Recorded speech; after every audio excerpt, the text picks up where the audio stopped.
Good afternoon once more, everybody, and welcome on the afternoon game drive on this lovely Christmas Eve. You're with Safari Live, and we're up in Kenya in the Masai Mara. What a lovely afternoon it is. My name is Ralph Kirsten, and on the camera we've got Archie. Happy Christmas Eve, Archie. And just looking out here over the plains, we've just come and sat quietly, just going to see what's moving around. We've got a few elephant bottoms showing towards us, but with it being nice and early in the afternoon, we don't want to be rushing towards the lions just yet. So the plan is to head towards where Taylor saw those male lions this morning, and I believe that she might be heading in the direction that I was this morning. So we've done a little bit of a swap, but starting out off in the distance there, you can see there is a little bit of ominous weather, maybe a little bit of rain, but it's nice and warm for now. And please join us on the hashtag Safari Live on Twitter and on the YouTube live chat, and tell us what the weather like is in your part of the world. Is it a white Christmas, or is it a little bit of rain like we possibly might be having in a little while? But I'm going to start up and make my way a little bit through the marshes here and see what the bush has in store for us. But while we do that, why don't we head over to Taylor and see what she's up to? It's an African reindeer! Merry Christmas, everybody. Look at what we've got on this sunset safari. Although I think that this reindeer is probably lost, because Santa should be up in the sky soon with all his reindeers. Well, I don't know, what do reindeers do when they're in the sky? I have absolutely no idea. Of course, this is not a reindeer, it is just a waterbuck. It was just a Christmas joke. So funny. Good afternoon again, everybody. My name is Taylor McCurdy, and on camera with me is Manu. There we go. And this is a live and interactive safari, believe it or not. Hashtag Safari Live on Twitter, or you can also talk to us via the YouTube chat. Now, some of you may see that there's something missing from this year on top of my head. I have no Christmas hat. The first time in 6 years. What a devastation. But it is still on its way from South Africa, unfortunately. So tomorrow will have to be a new day, and hopefully I get it by this evening. Very, very sad. Right, now you can see there's 3,500 million cars in front of us. So what I'm going to try and do is, I'm going to try and go around all the cars so that I don't have to eat their dust. So I'm going to keep going now, and I'm going to try and squeeze through the cars. What a long car. Let's go around. Let's go and see what's happening. What was that? Oh, that's a great white egret though. Now, I'm going to show you this beautiful bird. So pretty. Definitely stands out with its bright white plumage against the bright green grass. I'm so sorry, can I please have that all again, Faith? It was making quite a bit of noise. I was making quite a bit of noise. Ah, there we go. Now, Linda, as we watch this great white heron egret try and fish out some frogs or some fish or crabs or whatever it may be living in the marsh, you're wondering, what is a typical South African Christmas dinner? I suppose it's very internationalized. You have turduckens, so turkeys and ducks and gammon and anything that you really want. Roast chicken, you know, it's up to you. I don't think this bird would enjoy some roast chicken though. I know a few other people that would enjoy that. Manu is now salivating at the thought of tomorrow's dinner. Tonight we're having a barbecue, however, which consists of a variety of different types of meats and then salads, which is going to be delicious. So yes, that's it. Yeah, nothing fancy, nothing traditionally South African. Let's ask Manu. Manu, what is a traditional Kenyan Christmas dinner? Lots of everything. Lots of everything, says Manu. So lots of cattle egrets, lots of buffalo. I'm just talking nonsense.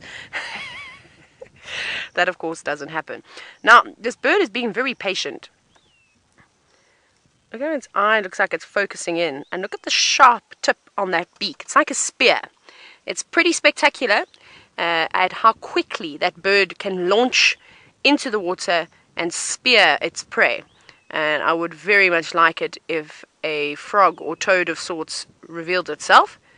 well, revealed itself not to us but to this bird so that it could gobble it up, because that would be quite cool to watch. Ah, off it goes.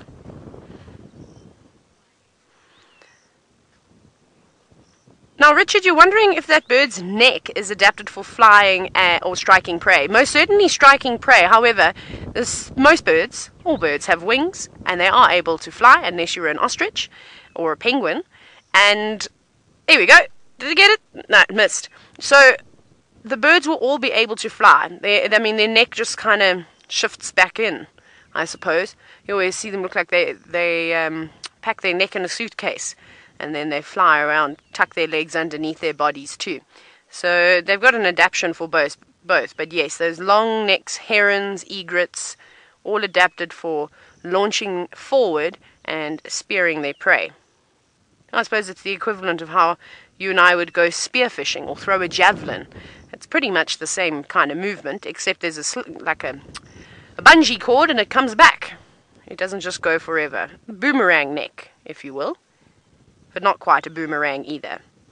But it's on the move. It won't stay in one spot for too long. I find that with egrets, they tend to move and try and also flush out their prey, whereas herons are very good at just standing motionless for a long, long time. Now, my favorite of the egrets is actually the little egret, and it's the one that's got black legs and bright yellow feet. You can see this one hasn't got bright yellow feet. And I would often watch the little egrets in the Bushmans and the Kruger River, and I would sit for ages, hours and hours, and I couldn't work out what they were doing until one day I saw one standing in relatively clear water, and we were fishing, so we'd anchored the boat and we were just enjoying the sun, I guess we're watching the birds, and I noticed that this little egret was wriggling its toes. It was very cool because you could just see the mud sort of starting to rise. There was a bit of disturbance in the water, and it was standing still, beak and eyes focused at its feet, and I'm pretty sure it was using its toes as a lure. It was moving those bright yellow feet in and amongst the mud, just very gently, and I'm sure it must look like worms to the fish and luring the fish right underneath. Anyway, soon after it caught a mullet, which is a type of fish, and yeah, it was very cool to actually watch. So they're my favorite of the egrets. What did you get? Nothing. You're not being very successful this afternoon, unfortunately, but at least it is attempting. It's Christmas. Well, it's not quite dinner here. Late afternoon lunch. There we go. Looked like it got a little something. Or maybe it didn't. I don't know if it's actually getting anything or if it's missing. Let's see. Let's give it one more bash. It must be something small. Maybe little insects and things also moving along the water, or really tiny little frogs. Oh, it's got something. What was that? A frog? Looked like a frog. Minus is a frog. Right. Very cool. So at least another one. At least we got to watch this egret catch its dinner. It's still got a long way to go, though, if it's going to keep catching small ones. Ralph, however, has got something that doesn't like to hunt.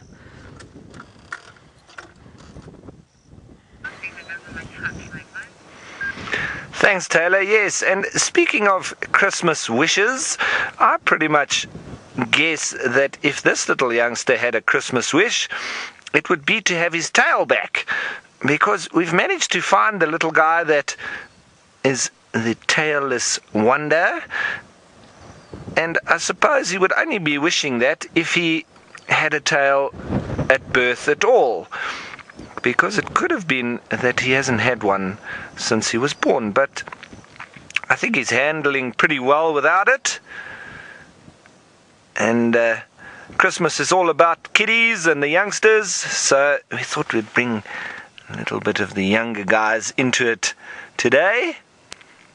This little youngster is quite full of energy, and he's been moving around his mommy's legs, staying very close to her, but still running around. Now, Megan, you're commenting that baby Ellies are your favorite. Well, they're one of my favorite too. They're always full of energy, and mommy often has to rein them in. Shame, but this little one has lost his tail, and we're wondering if that was a crocodile or a lion, or if he was born like that. And we did see another one yesterday that only had half a tail. So I wonder if that is one of the problems of crossing the river. Maybe the little youngsters get their tails grabbed by crocodiles. It's It's not such a nice thought, is it? But if it was a croc, well, at least the elephant got away. And the croc probably had quite a mouthful of tail.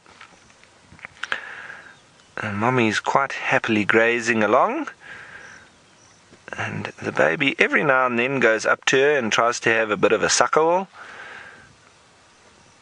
A lovely scene here. We've got the elephants moving around in the background as well. Not too hot now. I'd say it's probably mid-70s Fahrenheit, probably lower 20 degrees centigrade.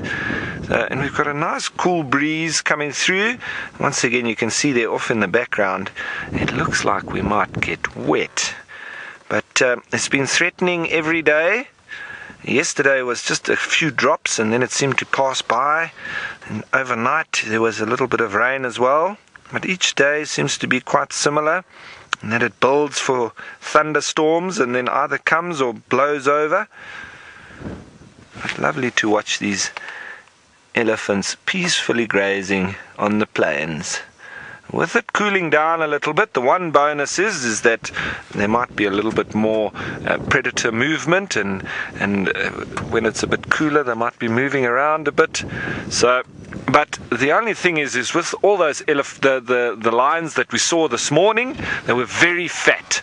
So I don't think that they're going to be hunting anytime soon or moving around too much either. So we're just going to try and see what we can find. Maybe we find some special animals this afternoon.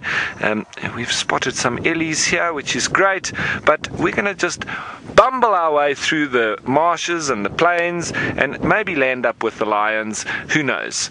Let's start up and see where the road takes us. Oh, by the way, everybody, my Christmas hat here is a little bit too small for my head. So I'm just putting it on the gear lever because I've got a massive head. So unfortunately it doesn't fit, but I do have my Christmas cheer in the vehicle all the same. Using it as my gear lever now.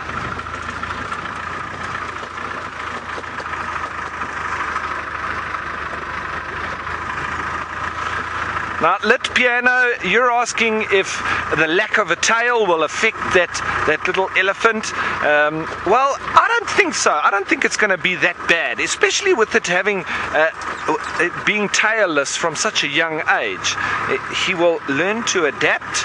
And you know, a tail with elephants, it is a little bit of a sign of their mood. You know, when that tail goes straight out, it does show that they're in a little bit of stress or a little bit moody.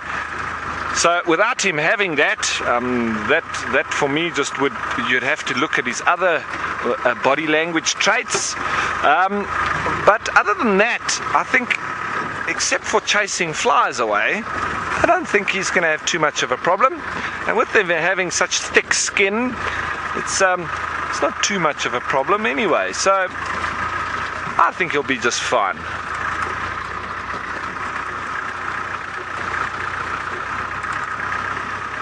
Alright, so we're going to keep fine combing, working through this area, seeing what we can find nice and special, and I'm sure we'll find something around the next corner.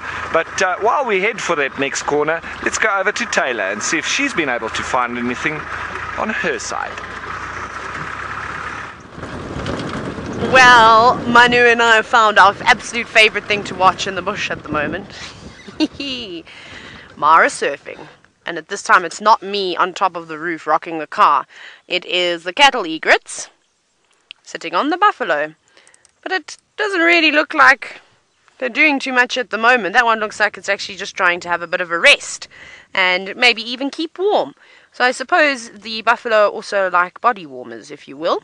See how it's all sort of crunched in. I don't know what's wrong. I can't think of words today. Come on now, Taylor.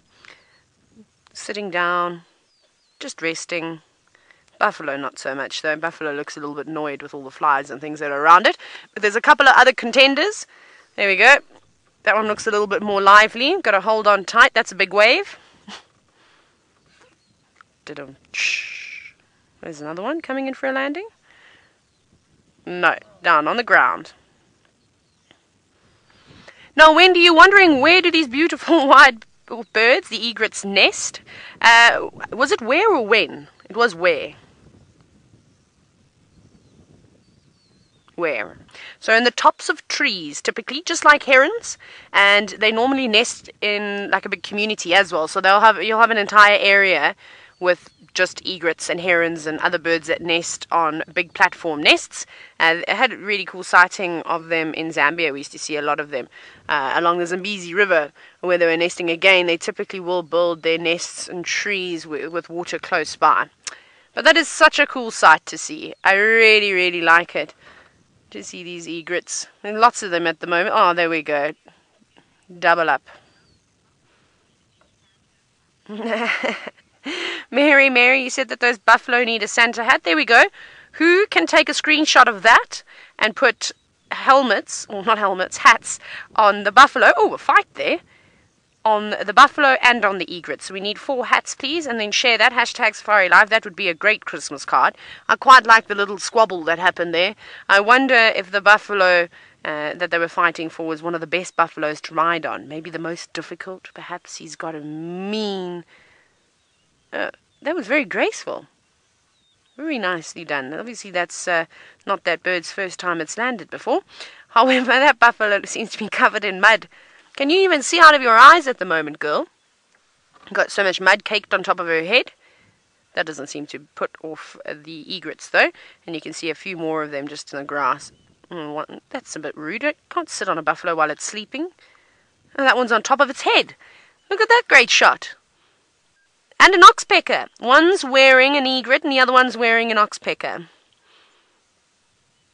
Is that a lady's hat at the back and a man's hat in front? I don't know.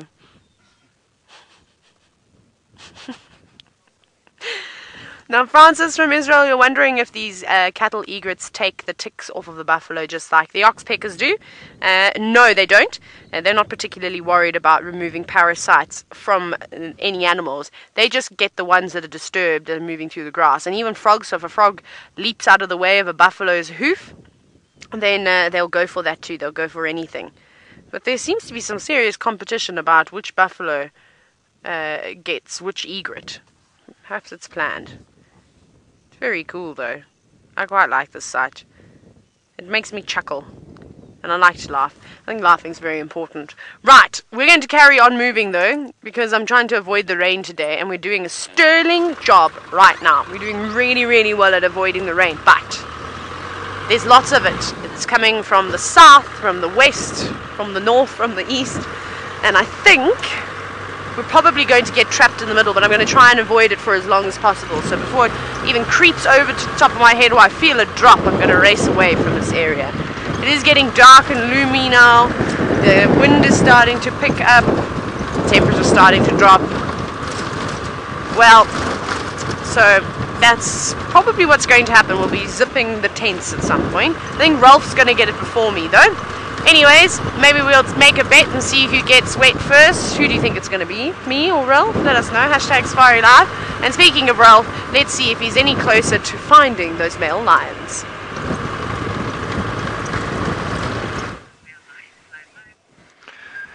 Thanks, Taylor. Yeah, I'm willing to bet a 6-pack on that you're going to get wet before me, because you're on that side where the rain's coming from. So I think I'm in the pound seat on this one.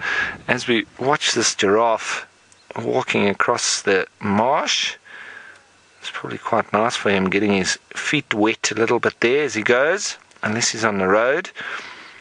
And we've got a lot of animals around.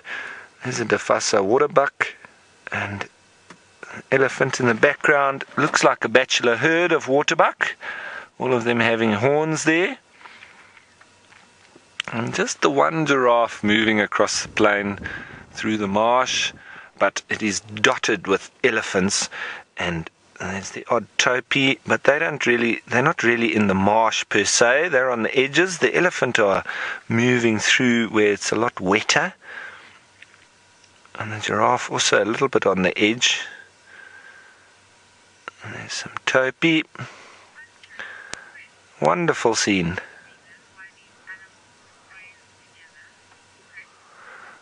Chris, you're wondering if there's any reason that these animals graze together. Well, the first and foremost is that they're all after the same resource, which is this lovely, lush, nutritional grass. And then added to the fact that the more of them that are close together, the more eyes and ears they have to protect themselves from predators, because everybody's looking in a different direction and listening out in different directions as well, and smelling the wind as it moves through. So there's a lot more eyes and ears and noses to the ground, and that helps for predator evasion. But first and foremost, that'll be mostly with the resource of this lovely nutritional and green grass. So that's the picture that we have here at the moment.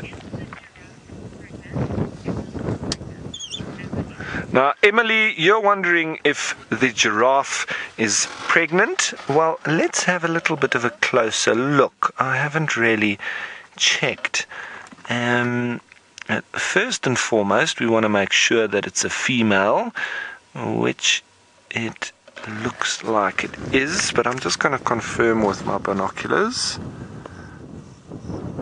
It looks like it is a female, and it looks like it's potentially pregnant because it has got a rather enlarged belly, and ruminants don't swell up as much as your hindgut fermenters because they don't have as much gas in their belly as zebra or buffalo would have.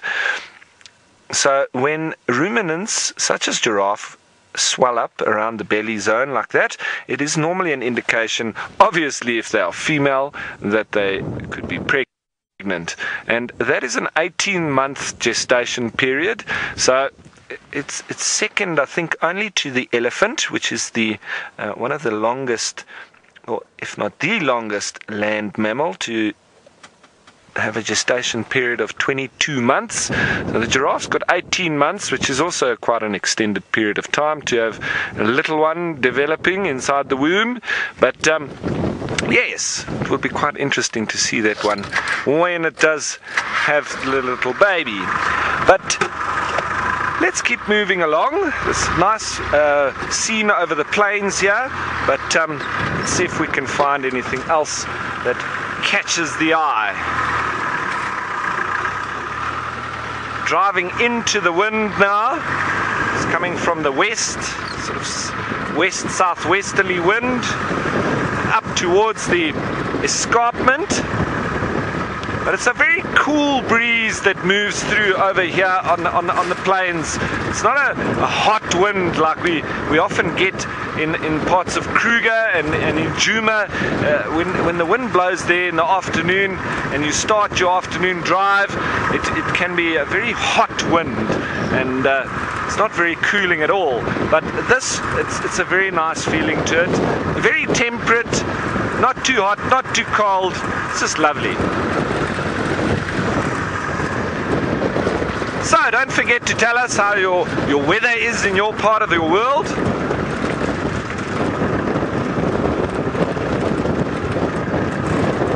Now Ben, you're wondering why the animals that don't migrate. Interesting question. But you know, migration is all to do with normally around resources and an increase in resources or a very big decrease in resources. So the big movement of wildebeest and zebra is to do with a very big change in resources and around that big nutritional grass, and so they move into those areas to drop all their young and to have very good feeding. But the animals that remain, if there's good enough resources, you know, you've got the two different tactics or strategies of survival. See, now the elephants seem to be migrating into this area because of this wonderfully lush grass that is around at the moment in the marshlands here. So they're just following their noses and moving where the elements are in their favor. I mean, humans would do the same. Movement around the world, we have similar migrations going towards the resources and towards countries that have better systems, or that first world countries, for instance, we have people now, refugees moving to those areas. It's almost a similar concept, moving towards the resources. So it's all resource based and all survival strategies that the migrators would do. Like a lot of the bird species that migrate, they're moving from one set of resources when it declines to an area of good abundance of those same resources, and then they move back.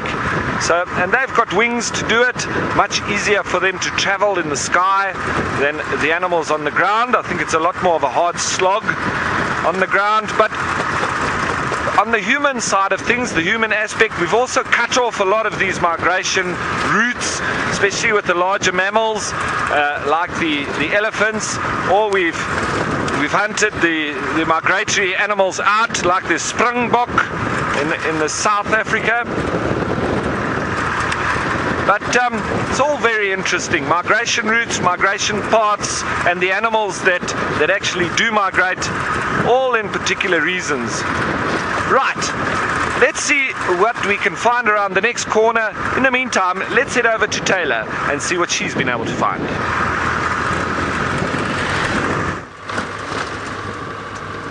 Grass, a beautifully graded road, rocks, clouds, the sky.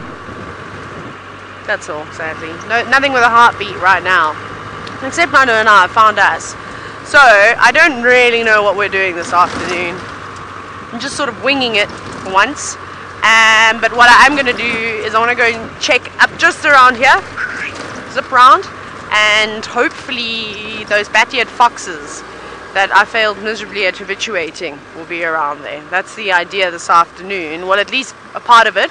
And then what's going to happen is that we're going to drive around the corner, and then we're going to find all the musketeers and the Paradise Pride, and then there will be some giraffe and buffalo and all sorts of other wonderful things.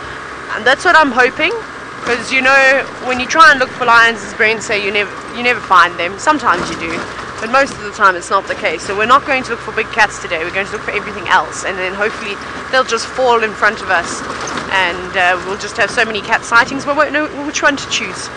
So yeah, so we'll give these bat-eared fox a bash. I gave them a bit of a break because they wasn't really working out as well as what I'd hoped it would. It was a bit of a gamble, wasn't it? Didn't really pay off. But anyways, that's just one of those things.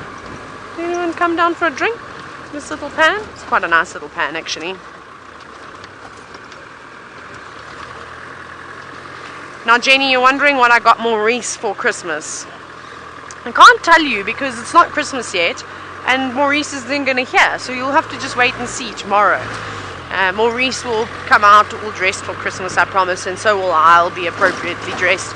None of this nonsense and excuses. But unfortunately, in South Africa, and it's always been my family tradition, is that you can only open presents on Christmas morning. And unfortunately, it's Christmas Eve here, so no giving of gifts just yet.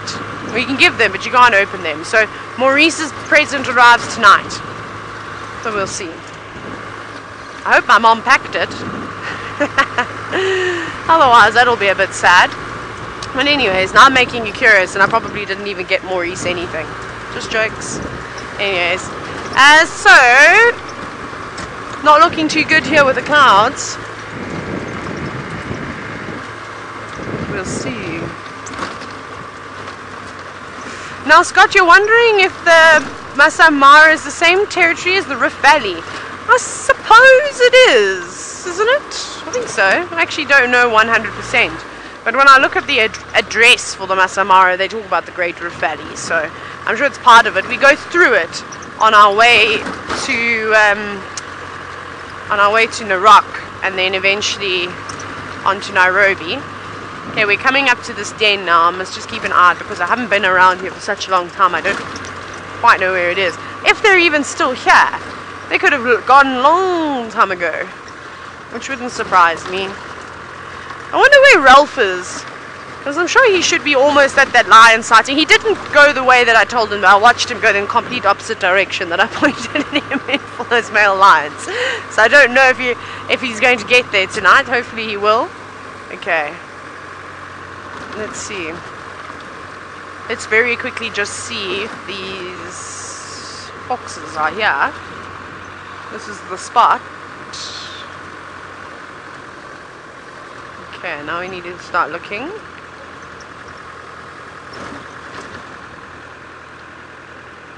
The grass has grown so much. I must focus on the road as well. No, their den was just here, and then they moved it just a little bit further away. But now I cannot see them. Can you see them, Manu? Okay. Doesn't seem like we're having much luck. I'm going to keep scanning around though, because maybe I'll see some ears popping up. Speaking of Rolf and wondering what direction he's gone in next, let's go and see if he's closer to the marsh.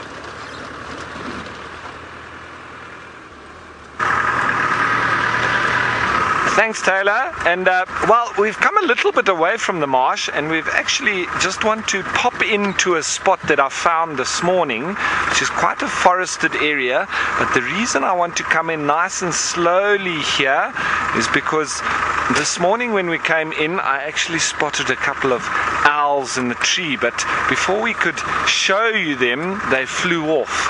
So now that I know where they hang out, I just want to check and see if they've returned, because then we could have a nice look at them. Now, with them having flown off, chances are that they might not be here, but we might get lucky. So I do just want to have a quick look without scaring them off. Hopefully we'll be able to spot them, but I'm just taking a chance. And they might not be here, but who knows. It's a nice spot to come and have a look anyway, because the lions might have moved through here as well. So it's a lovely shaded spot, and also worth having a look, because there could even be a leopard around. So we just drive in nice and slowly. They were up in this tree this morning, but they flew off in that direction. I'm not seeing them at the moment. We might have to come back again tomorrow and have a look. But nice just to see this lovely forest habitat here. It's nice and cool here in the shade as well. Lovely area for predators to hang out during the day. There's lots of water as well. Nice and cool. Nice spot for baboon and leopard. Now, Catherine, you're saying that this is so lovely. I agree with you, Catherine. It's a beautiful little spot, and I wouldn't mind coming and camping here one night if I was allowed. Make this an awesome little campsite. I'm sure you would hear leopard rasping in the evening. And I'm sure with the owls around, they have all sorts of night birds that you would hear moving through the forest. It's a lovely spot. So we were unsuccessful, but worth a little look in.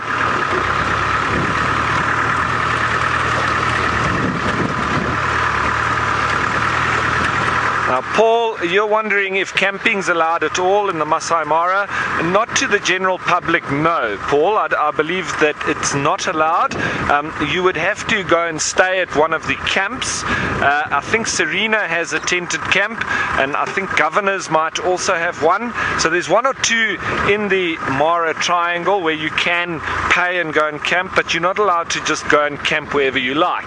But with us having filming permits and possibly being able to sort of piggyback on the research ticket, we might be able to take an Ascari and come out here one night, and even if we stay in the vehicle or sleep on top of the vehicle, you know, we wouldn't make a fire. We would bring all our food cooked and bring it in. I'd love to go and sit in that forest overnight, see if we could spot any leopard. Maybe I'll do that next week sometime, or the week after. I'll see if we're allowed to.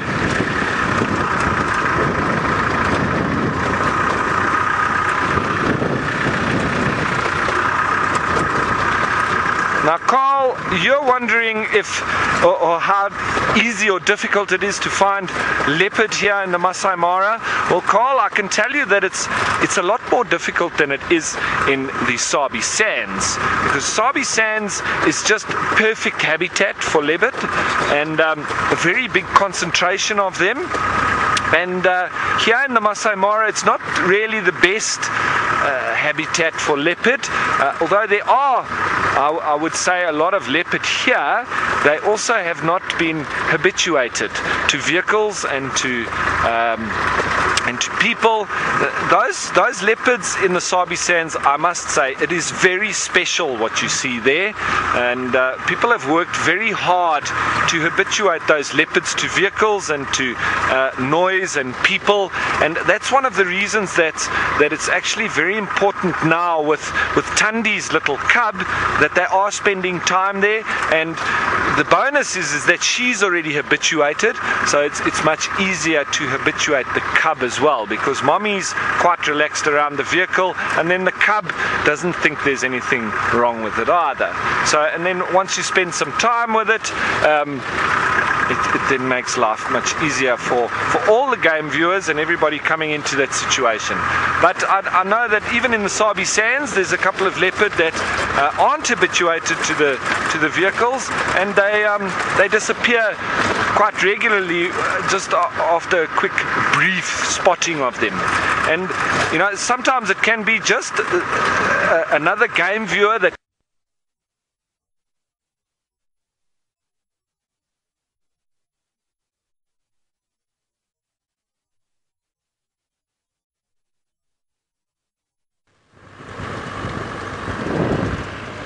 Merry Christmas, gremlins, to you too. You just couldn't keep away, could you, this afternoon? Typical. Sorry about that, everybody. It's just one of those things when you're bringing out a live safari from the middle of remote Africa. Right. Woo! Chilly now, hey Manu? We've just, all of a sudden, we've come through a little valley and we've risen to the top, and now I feel like we're going to blow away. We're going to get soaked. Look at this rain that's coming. I have to show you. Oh, there's an aeroplane. Be safe, aeroplane. It's all happening. It's busy here. There goes the aeroplane, flying straight towards the dark, gloomy clouds. Shall I dare say ominous sky? Have we used that word way too much? Very cool. But I don't think that's going to be a very nice flight, a flight that I would not like to be on, purely because of the turbulence with all the wind and the rain and all those things. I'd probably get airsick, because I've got a very, very weak stomach. But there we go. That's what we're about to drive into. Manu, we're not. I refuse. I refuse to go that way. Nope. Manu goes, nope. Not happening. We're going that way. We are avoiding the rain at all costs. That's going to be my Christmas present to us, Manu. Mary, wondering what inspired me to be a guide? Just going on safari all the time, I think. I thoroughly enjoy going and was very lucky to go on many, many safaris as a kid. It was the holiday that my brothers and I favored most, and we're actually going on a family safari, the first one in, like, I don't know, over 10 years all together, which is very cool when I go back to South Africa. We haven't done that for a very, very long time. And so yeah, so basically, I don't know what hand signal this was. I think this may they're all telling me to stop, but I can't. That was quite funny. So I just went like this, as if to say I'm talking. I don't know. I'm being flashed again. I cannot stop. I can't. Maybe they're telling me my lights are on. Maybe they're doing that. They're flashing me. But I'm going and I'm flashing back. Sorry, Mary. I'll get to your question in a minute. Do you think I was blinding them, Manu, with my spotlight? Blinding them. It's like a beam in front of my car. So, I don't know, just a love, I think, for wildlife, and I have a very busy mind, in case you didn't notice. So, it was very hard for me to stay focused as a kid. And I don't know, when I was in the bush, I felt at peace, because there was a lot of things to keep me entertained, a lot of things to look at. There were ants that were carrying something, or there was a caterpillar that was eating a leaf, or just watching impalas jump about. You know, all the different, and particularly the smaller things are my favorite. So, I mean, you'd often find me out in the garden capturing some poor insect and putting it into a container and then taking it to my room. The chances, and I'm being honest here because I don't like to tell you all fibs, those insects probably didn't make it because I probably would have forgotten about them. You know, I feel terrible, traumatized as a child. But anyway, sorry insects out there for a good cause, because now I know better, of course, than to bring insects inside. Anyways, actually maybe my mom just used to take the containers and chuck what was ever in them back outside again. So maybe they got a second lease on life, who knows.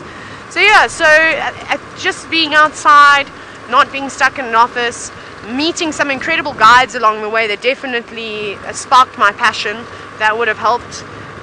So yeah, and now here I am in the bush doing what I absolutely love best. So yeah, I don't think there was just one thing that inspired me to be a guide. There's a number of different things. Ooh, I like these questions.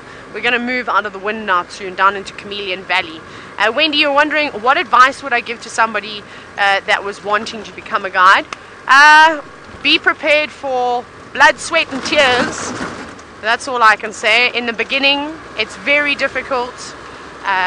You see a lot of people that think that they can do what we do, and I'm not talking about presenting, but I'm talking about actually being a guide. It's long hours, it's tiring, a lot of manual labor, hosting guests until all sorts of hours of the morning, and then still having to get up and do a functional job. The long hours is probably the thing that gets people the most, working 16-hour days every single day for 6 weeks straight, and then also missing out on Christmases, birthdays, weddings, all these different things, not seeing your friends for weeks and weeks, months and years. I'm guilty of not seeing friends for years because of my work.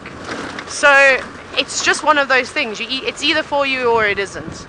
And a lot of people come out, they give it a bash, they stay for a year or two, and then they leave and they go back to the city. So yeah, so just be prepared for a lot of hard work, but it's the most rewarding job, in my opinion, in the whole world. It really is. You get to educate people who have come out on safari and know absolutely nothing about Africa, or you get to spend valuable time with people who have been on safaris for years and years, for longer than you've ever even been going on safari, and listening to their stories, sharing new experiences with them, which is the most rewarding thing. And the best thing that a guest can say to you after their stay, and I'm very lucky, I still get emails from guests that I guided when I first started saying, we still have not been on a better holiday than the one where you took us on safari. That is the most amazing feeling in the whole world, to know that you have made someone's experience and that years later they still have not been able to have topped that safari. So that's the thing. And every guest thinks their guide is a superhero and the best guide in the whole world, and we are. To our guests, we are the most amazing things. And that's why it's so important to give everybody the best experience possible. And that's why I like to have a lot of fun. People don't remember being serious. People remember laughing and jokes and the entertainment and all that type of thing. And I love taking kids on safari. That's probably the thing that I miss most, is taking children out on game drives and getting out and doing tracking and teaching them how to make all sorts of things that can annoy their parents, you know. So that's one thing I definitely do miss, and that's why I enjoy the school drives so much, because at least they do get to interact. And all our young viewers, so all the young viewers keep sending those questions, and we absolutely love chatting with you. So anyways, we're going to keep looking around here. I've got my eyes peeled for any tawny cats laying in the long grass. Rolf is still on a mission, driving around through the forest. Let's go and see if he's got any advice for anybody wanting to join the industry.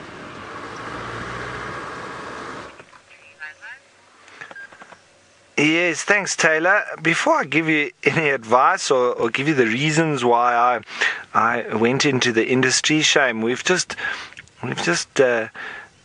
mucked up this hippo's wallowing site. I didn't see him in the long grass lying in a massive puddle. I've just backed up to try and give him a little bit of space. Maybe he'll go back to the wallow. Shame, because I just chased him out of his afternoon snooze. And if I'd have seen him earlier, I wouldn't have done so. So I've just given him some space to see if he will go back, or if we've messed up his sleep and he's just going to carry on regardless. Luckily, it's not too hot, and He's got a lovely coating of cool mud on him.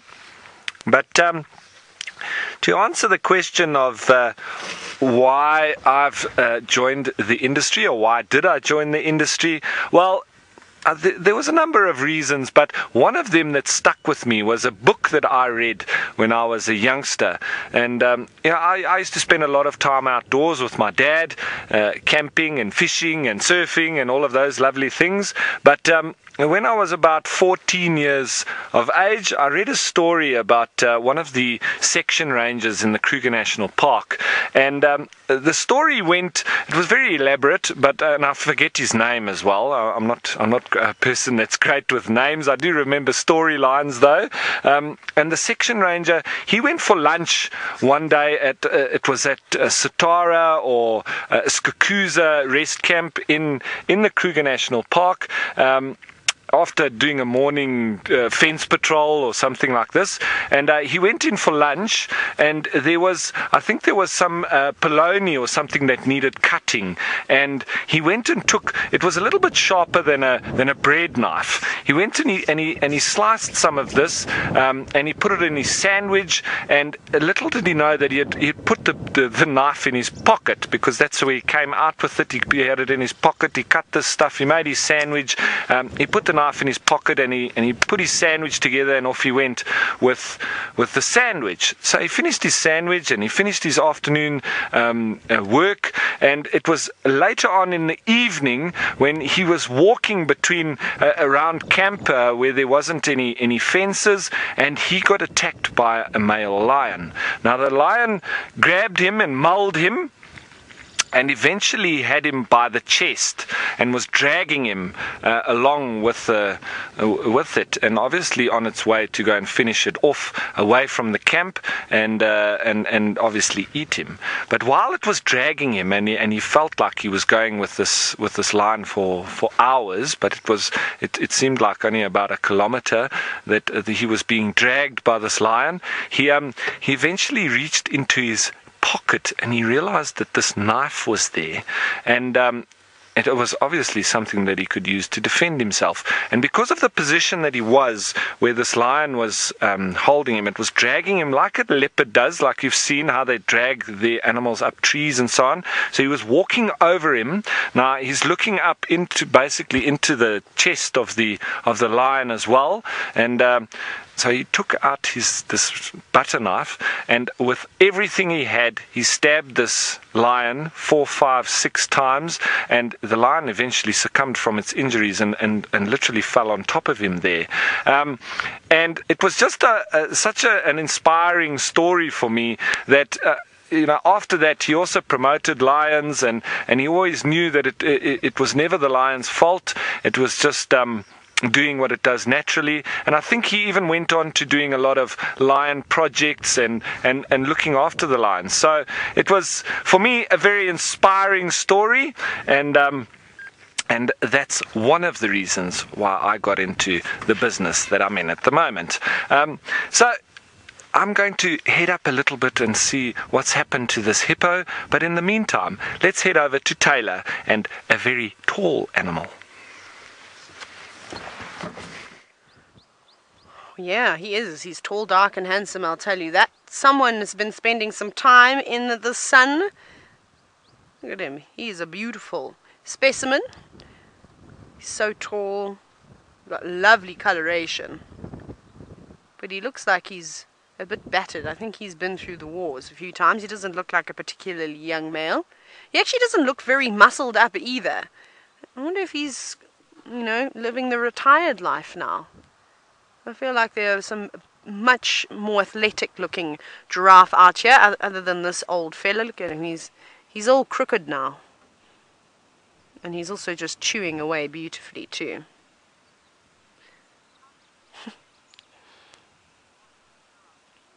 Julie, you said, oh, a gorgeous giraffe. He is gorgeous, isn't he? I think so, and that's why I commented on his great looks, and I think he winked at me.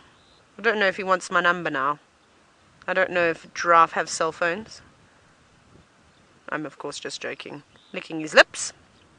He's an interesting colour though. I like the sort of orange tinge he's got at the edge of his snout. And there's another giraffe, another male, that also looks just as old as what he is, but not quite as dark in coloration. Perhaps these two boys are on a bachelor's weekend retirement holiday or something along those lines. Is it a male? No, is it a female? I can't even tell. Money, you know where you got to zoom. It's a boy. I'm just double checking. I wasn't sure. His ossicones looked so narrow and a little bit fluffy that I wasn't sure. So Manu knows exactly where you've got to check to tell if it's a boy or a girl. Because that was a little bit on the deceiving side. I feel like Faith had to compose herself. Now, Aaron, you're wondering if these old wounds are battle scars. Yeah, but that's most certainly it. Especially when you go down towards his knees as well, where the equivalent of his knees are. And you can see there's quite a bit of scabbing, and that normally is the first part that a giraffe gets injured, because when they kick each other, they hit the shins, and there isn't much flesh there. It's obviously, it's like if you go running and you trip and fall, you're riding your bike, you know what it's like to graze your shins. It is so sore, because your bones right there. The same thing goes with a giraffe, so they get lots of scars on their legs. I mean, like I said, these boys look like they're at the end of their time, and they've both got very tattered ears, lots of scars on their face, all the build-up of calcium also on their heads. And so yeah, so I don't know if they're going to be really competing for mating rights anymore. Like I said, there's much fitter, healthier giraffe around in the area. Okay, we're going to have to make a move now, and the reason why I'm doing this is because it is going to start pouring with rain. Look how close we were too. He didn't even mind. Remember that one time I kissed an elephant's bottom? Oh, not really. I didn't really do it. I was just pretending, and we got the camera angle right. It worked out perfectly. I'm not going to try that with the giraffe because I feel like I'll need to stand on the roof in order to do that. Bye, Merry Christmas. Okay, so off we go around the bend. We're kind of doing a similar route that we did. Yes, did we do this yesterday? We did, hey Manu? Didn't we come around here? We came around, we had a quick look, but I'm trying to avoid the rain, and it's about to join. There's big rain coming from I almost had both hands pointing, from the north, and then also coming down, which we showed you earlier, and there's a gap. So Manu and I need to make sure that we get through that gap before, well, it just starts pouring down all over the Mara. No baboons walking over the rocks today. Well, what I didn't get to show you though, which was a bit sad, and hopefully I will at some point, but it's still quite far down, is that pod of hippos that I like to sit and watch. That's always quite nice, and maybe they'll be playing around a little bit earlier today because it's going to get nice and cool quickly. I'm just having a quick little scan here. There's not much at all actually. There's a few little hippos. Let me turn the car quickly. Smile, say cheese. There are a few hippos there. 3 hippos. Just resting. They got a good spot, nice and sheltered. It doesn't look like there's too much wind where they are. They were fighting for obviously the rocky spot. Must be a little deep pool as well. And they're just managing to stay above the deep water. Now they don't look too happy with us. I think I've maybe disturbed them. We're very far away though. I don't know why they're acting like this. But you can see that they've turned their attention to us quite clearly, especially that one on the left. It's watching us. Yes. Giving us a death stare. Also, it opened its mouth, which was a threat display. So that just goes to show you that it isn't quite happy with us being here. And when an animal says to you, go away, or I don't actually want to be viewed today, we normally try and listen. So I'm going to do that. I'm sorry, hippopotamus. I did not mean to upset you. You see, every time I start the car, that hippo just sort of looks funny at me. So we're going to keep moving on. I don't like it when I upset the animals. I don't mean to, of course. This is by accident. And we'll keep going. We'll try the next pod. And that's the beauty of it, is that there are so many hippos, so many elephants around. When you do find one that goes, I don't want to be viewed, you go, okay, cool. No stress. We'll go to the next one. You enjoy yourself, you relax, you take a day off, and we'll come and harass you another time. Okay, normally there's crocodiles here, but I don't know about it today. This bit of the Mara River looks a little bit windy, not like calm around the bend where those hippos were. Okay, so I think our plan is going to be then to head to that bigger pod of hippos, and hopefully they'll be willing to, well, put on a show for Christmas Eve. Let's jump back on board with Ralph and see if he's any further not any further, any closer towards those lions.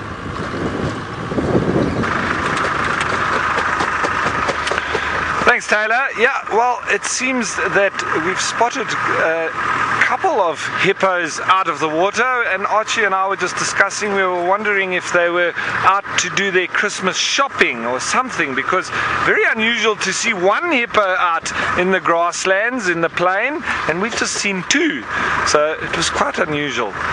But we came through a little bit of the thicket here, hoping to spot one of the black rhino, and we've been unsuccessful for now. But while we drive along here, back down towards the marsh, you know, we've been crisscrossing, just trying to spot anything coming in between here. You've got to crisscross because the grass is so long that looking over it, you're going to miss anything that's lying in it, as we've discussed many times. But always worth another look, and you might drive this area 100 times and see nothing, but that one time that you come through, you might see serval hunting mice and black rhino fighting with elephants and lions getting chased away by the hyenas. Mia, you're wondering if hippos are territorial. Yes, they are very territorial, but only the males. The females, they generally move in their little pods, and the males will protect the areas where they are. And normally they try and get the best pool and close to where there's nice grazing, and then they'll protect that little spot with their lives. Now, I just wanted to go back a little bit on what Taylor was saying, a little bit around guiding and the lifestyle, etc. Yeah, well, when we started guiding back in the 90s, when I say we, I mean myself and my friends and my colleagues, our work schedule was 9 months on, 3 months off, and I started out overlanding with those big trucks, as some of you might have experienced if you've come to Africa. And oh, here's a little road that I don't think I've traveled before, Archie. Let's go down this one, see where that one takes us. And so overlanding for me was a lovely way to get around southern Africa, to learn about all the national parks and game reserves, and I was basically on a paid holiday, which is what my father still thinks I am all the time. He still says to me, when are you going to get a real job?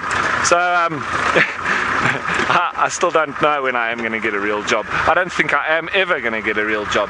And I think this road is now just going back where we came from, Archie. So I think we've just turned around. Nevertheless, there's another fork off in the road just up front. We'll continue and go head for that.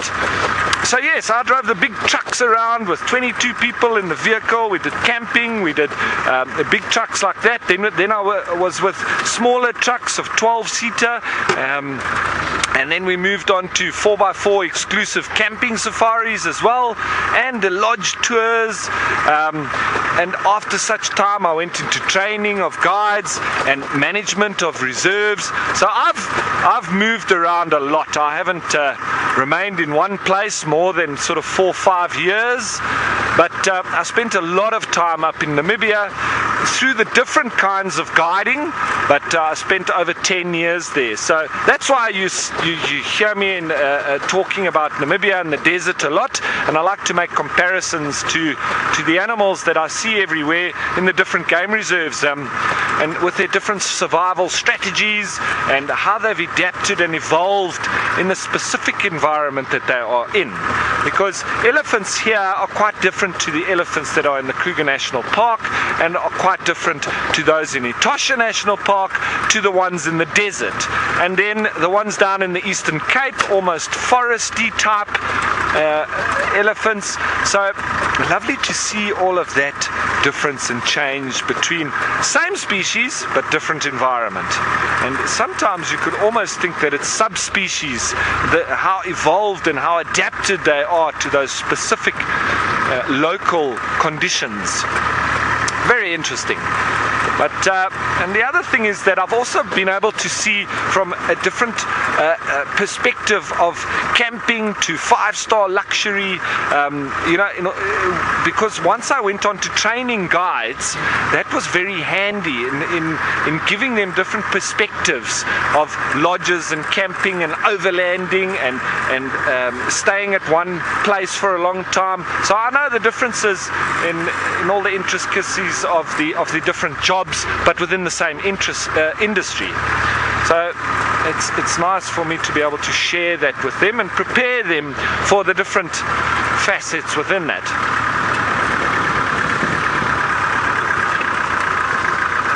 Now, Richard, you're wondering if I would ever guide outside of South Africa? Absolutely.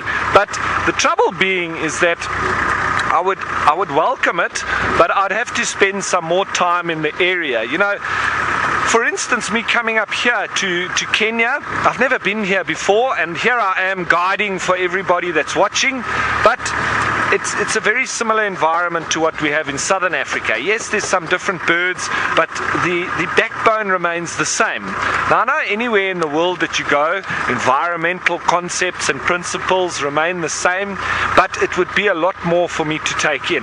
So I think, for instance, if I had to go to Australia and become a guide there, where I have lots of friends who have done that, it would take me a little bit longer just to get my head around all the different species and animals and so on. So, but I would welcome it. I would do it without thinking. I have been offered an opportunity in Australia before, and it was only because of personal reasons that we didn't land up doing that. But I would have welcomed that, and I was very excited about that position. But I'm very happy where my career has taken me and where I am landed at present, presenting this beautiful landscape and animals to all of you.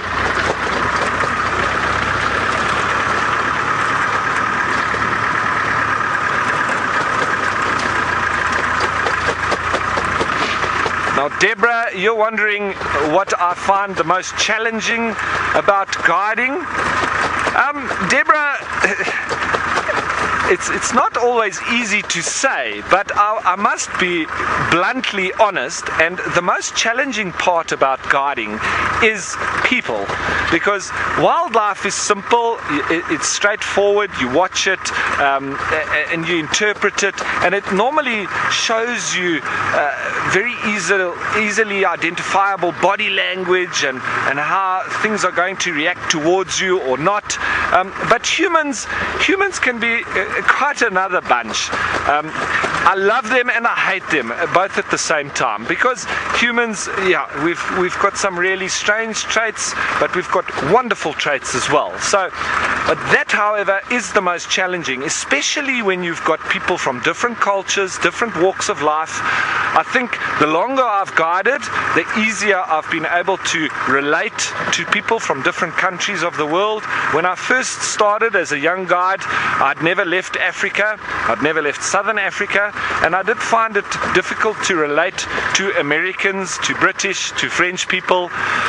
But now, having traveled to Europe and having opened up my mind and been through the University of Life, I find it much easier to see where they're coming from. And I actually realized that before, when I was getting frustrated with them and thinking, you know, they might be silly buggers, I actually realized that it was potentially me that was being the silly bugger and not listening to what they were actually meaning. And I didn't have the empathy that was required, which I think I've gained as I've aged and as I've got a little bit more experience of different cultures and traditions and people from different places in the world. I think I'm more accepting towards that now, and I think that is important, to be able to know where particular people are coming from.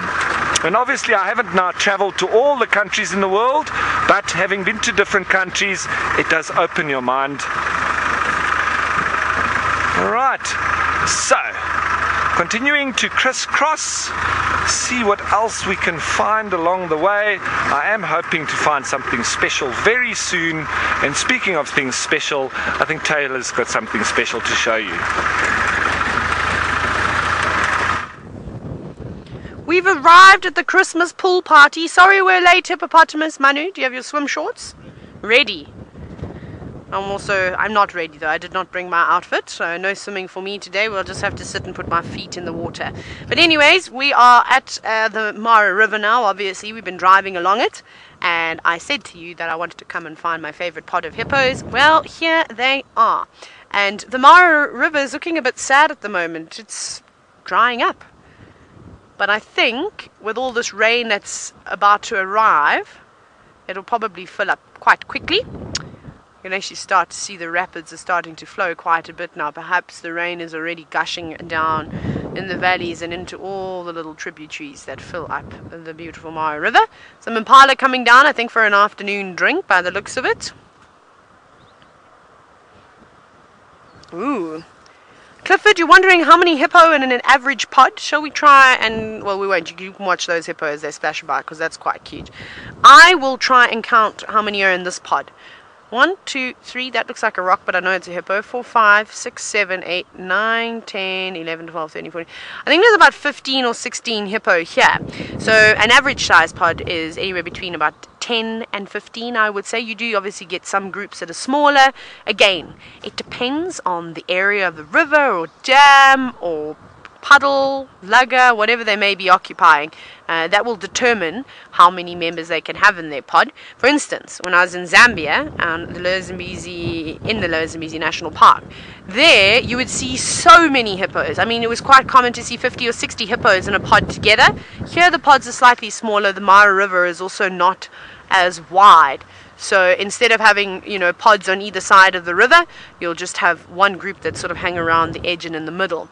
And because the males are territorial, you can have, lots of different pods just next to each other, with the big males protecting the girls. So it just kind of depends. But here it's not big. Sure, these hippo are wild this afternoon. It's quite nice climbing out of the water, exposing themselves. It's quite a rocky area. So it is easy. And then this one over here is having a party of its own. It just did a full 360 degrees. Literally spun in the water and then threw its head up. Let's see if it's going to do the same thing again. I can see the ripples. It is always funny when they shoot up out of the water or they roll around and you see the odd foot sticking out. I know it's going. Come on, do it again for us. It was very playful. And the hippo typically start doing that just as the sun goes down. It's a little bit early still, but they are having a grand old time, especially those two youngsters, those sub-adults over there, just being watched carefully by Mom. Judy, you're wondering where the crocodiles are? I'm wondering exactly the same thing. There don't seem to be many around today, and that's just because I think it's terrible weather. It's quite cold. They've obviously all gone to an area where there's not a lot of wind. The wind is howling here. I'm sure you can hear it. It's sheltered down where the hippos are, but up on top of the banks it's not quite pleasant. I've only seen 2 crocodiles in the water so far. Oh, there's one that's just popped its head up actually, just behind that hippo over there. There we go, there's a crocodile, Judy. There's one. But where are the other big giants that normally rest along this bank? And I know that's what you were asking. So like I said, I think they've just moved to another area where it's a bit warmer, a bit more sheltered, except for that one. But lots of crocodiles around. Not crocodiles, lots of hippos. All moving about. It's a lovely pod, don't you think? I'd love to be these hippo right now. Now, Zane, you're wondering if the hippos are more aggressive here in the Mara than in Djuma. No, I think the hippos become more stressed in South Africa, in the Sabi sand, or on Djuma. Just because, again, in the winter months, all the vegetation disappears. There's no grass for them to eat, and that definitely stresses the animals out, and it can make them have a lower tolerance than what they normally would for a variety of different things. Just their reaction would not be very good. Whereas here there's lots of food around, so they're not being stressed out by lack of food, which is quite nice to see, because I always do get sad when I see the hippos looking quite thin and eating on a rhino middens. Did you see that? Shame. Little hippos, that was quite rude. It was probably one of your mums. You can't treat her like that. You'll get into a little bit of trouble. They're quite cheeky, these two. This is lovely. Lovely day. Oh my goodness, this wind is horrible. It really is unpleasant. Scarlett, you're wondering if this river has ever dried out over the years. Unfortunately, I'm the wrong person to ask that. I haven't only been here for 4 months now, just over 4 months, so I'm not quite sure. Ralph, however, has got my Mara book. I gave him a book on the triangle on the Masai Mara National Reserve. Maybe there's something in there about the river once drying up. I haven't heard anything, but I also haven't been alive for a very long time, so it could have dried out many, many years ago. But I can't, this is the lowest I've seen the river. I've never seen this little embankment here before. That's just down. I've never seen that. That's always topped up with water. So it's quite crazy to see how the water level has actually dropped. And it'll be interesting to come down here tomorrow after all the rain that we've had and see if it has had an impact. That's a hippo there. It looks like a floating rock, but it's not a floating rock. It's amazing. Lots of vehicles also come around now to enjoy the hippos splashing about. It's always fun. It's always peaceful coming to watch the hippos.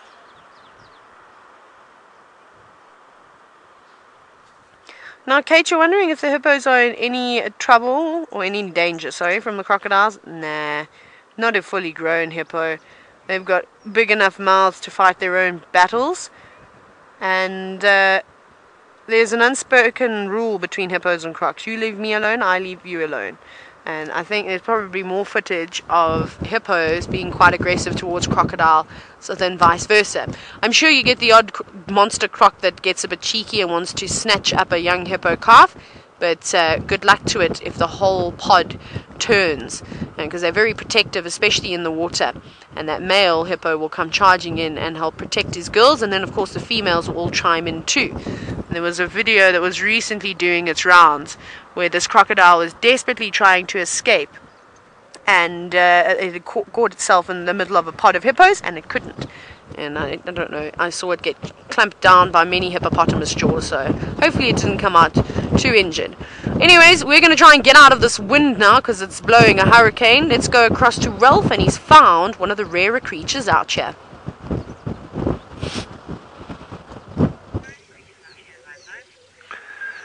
Rarest creatures indeed. Thanks, Taylor. Yep, we've found ourselves a black rhino, and it was so easy for us to have driven past it.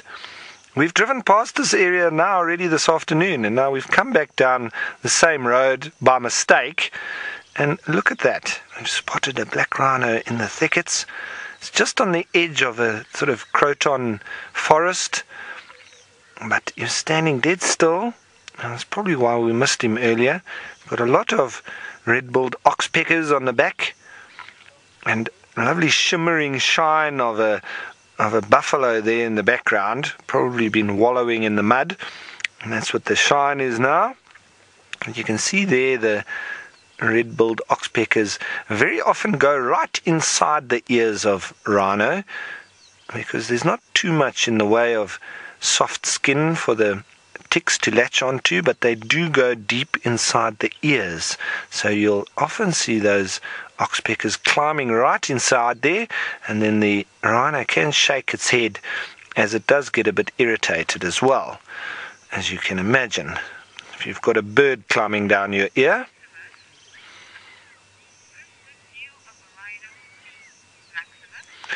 Our Maximus, you're very happy that this is the first good view of a rhino for you.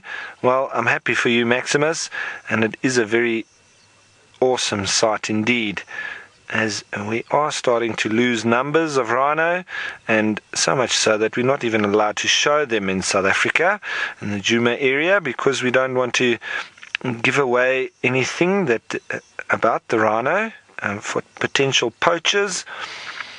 But here in the Mara we are allowed to. It all depends on the specific area's protocol, and in that part of the Sabi Sands they have said that their protocol being they don't want anybody to know.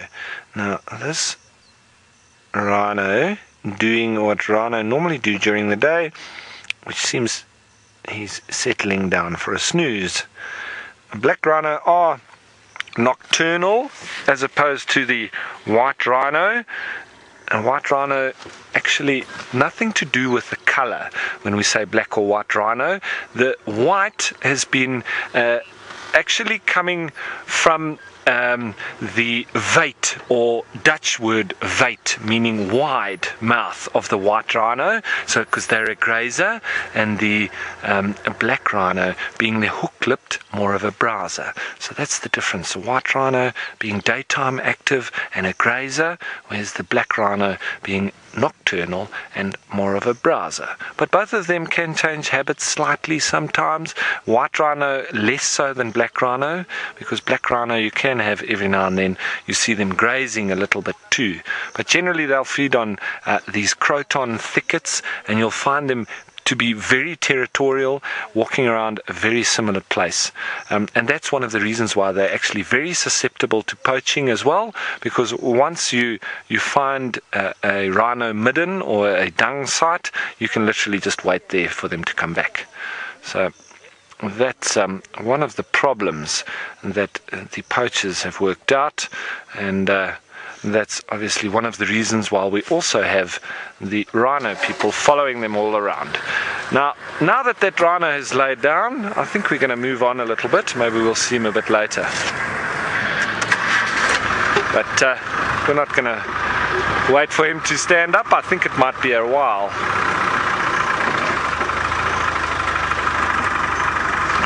Now, Fabiola, you're wondering if rhino get along with elephants.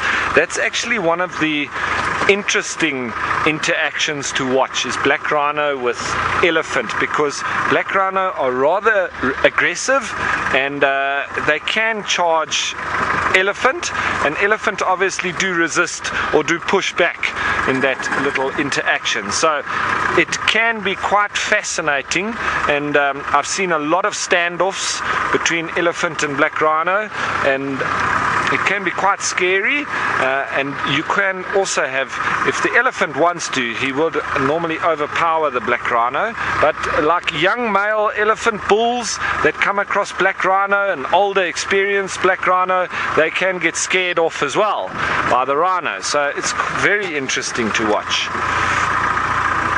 A little bit of give and take on both sides, but ultimately obviously the elephant normally being the victor in that, because he's so much bigger.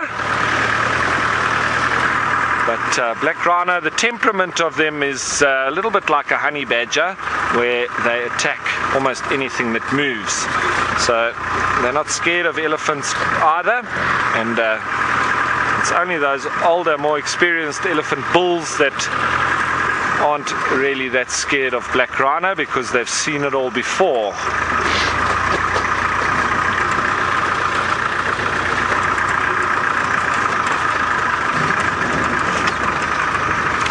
Now Dave, that's an interesting question. Yes, Dave's wondering if I've ever been charged by black rhino. I have many times, Dave, in South Africa, Botswana, Zimbabwe, and once in Namibia. It was very funny. We were in the area very far in the northwest in Damaraland, which is a massive expanse of area with no fences. We've got free roaming desert elephants, lion, black rhino, and we were driving around. We had two groups that we had put into one, so two Land Rovers with 8-seaters each, and it was a French group, but my co-driver, he was in the other vehicle. We were driving together, and we were staying at Palmwag, which is just beyond the veterinary fence. It's the same veterinary fence that runs through Botswana and below the Okavango Delta. We were just on the other side of that, and we were driving, and we did a lovely morning's game drive, and anyway we stopped on an open patch, but not really that raised, but you could see for quite a long way, similar to what it is here, but a lot more arid. And we stopped for a toilet break and a bit of a leg stretch, and my co-driver, he went off for a toilet stop. Hang on, I'm turning here, and so he went quite far off, because there's just random dotted bushes, and there was a Euphorbia damarana, which is quite common in that part of the desert, and he went behind one of these damarana bushes for a toilet break, and next minute I was standing next to the vehicle, and next minute I heard him shouting, and he's quite a large guy, and I've never seen him move so fast, but he was coming from quite a distance, and I was really intrigued as to why he was running like that. But he was screaming as he was coming, "Get in the car! Get in the car!" So I was still wondering, because there's quite a lot of people around, so I was like, okay folks, I think we need to get in the car. And I was looking past him to see what he was running from, and there in the distance, with a cloud of dust behind it, was this black rhino, beelining it for him. It was probably about 250, 300 meters away, and he was within about 40 meters of the Land Rover. I managed to get everybody into the vehicle, and he literally just made it into his vehicle by the time this black rhino had arrived, and proceeded to charge around both the vehicles in between us, did a figure of 8, and off he went. So it was quite a scary but funny encounter at the same time, and I've never let my co-driver live it down. So yes, that's a funny and a scary story all at once, but one of the times that I've had a rhino charge me, and I'll save some others for another day. But in the meantime, let's go over to Taylor and see if she's got anything exciting like that to tell you.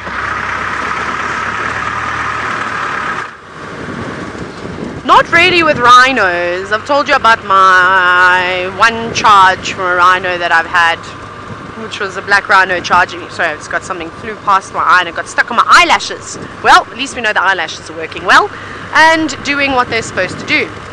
So, yeah, no, unfortunately I don't. I've had just more encounters with other animals. White rhino are my favorite animal to approach on foot. They are very cool. They can be very sneaky though. They're known to stalk people.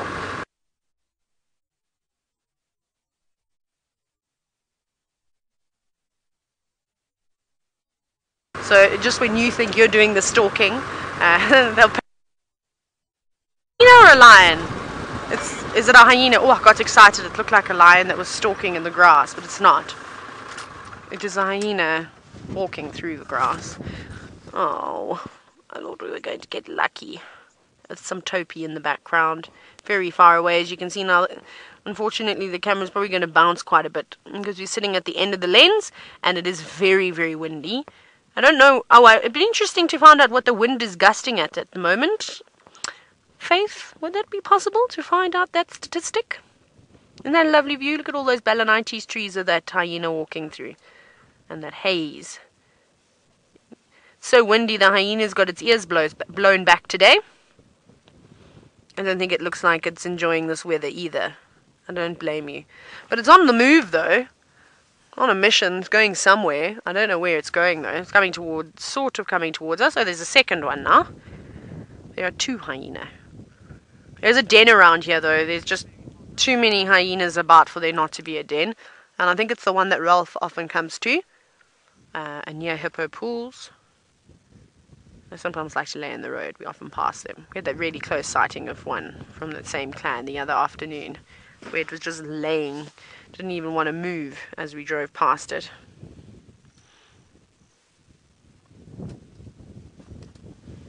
Not a sound from a bird at the moment.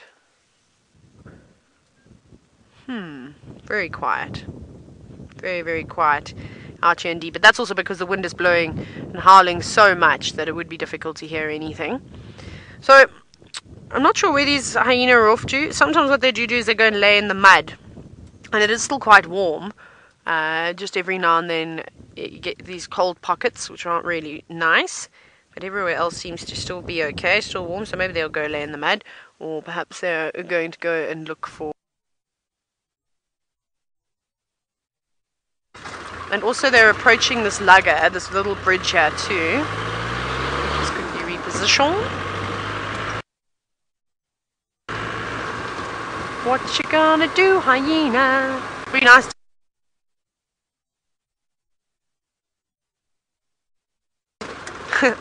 Yeah, and you said that they look like they're up to no good. I feel like that's the stock standard look of a hyena. Let's watch them come along this lugger. This has dried up quite a bit too. The other side of the river was looking very, very dry. My mother and I were commenting about it as we were going past and around the last bend of the Mara River. Now we've obviously moved away from it. Hyenas are always up to no good. They're always doing something they're not supposed to be doing. Or they know that they shouldn't, but they just can't help themselves. They're like naughty children. Especially around camps and around humans. When we have left things that we shouldn't have left lying around, a hyena will surely find it. Martin, who's one of our technical geniuses, is actually missing a shoe, courtesy of the hyena. Martin, did you leave your other shoe out though? Because you can't let a hyena only have one shoe. I think you should give them both. That happens all the time. Their shoes go missing, clothes go missing. They're crazy creatures, but I love them. They're my second favorite animal. Apparently Martin is now sitting in final control and laughing.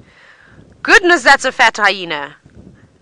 I feel like that you're paying animals compliments when you call them fat, though. They like it. It means that they're healthy and that they're good and they're probably going to live a long and good life.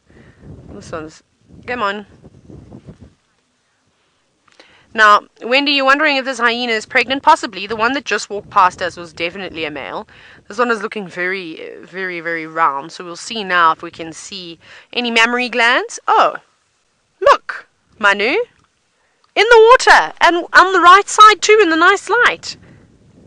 You might even be able to hear it lapping up.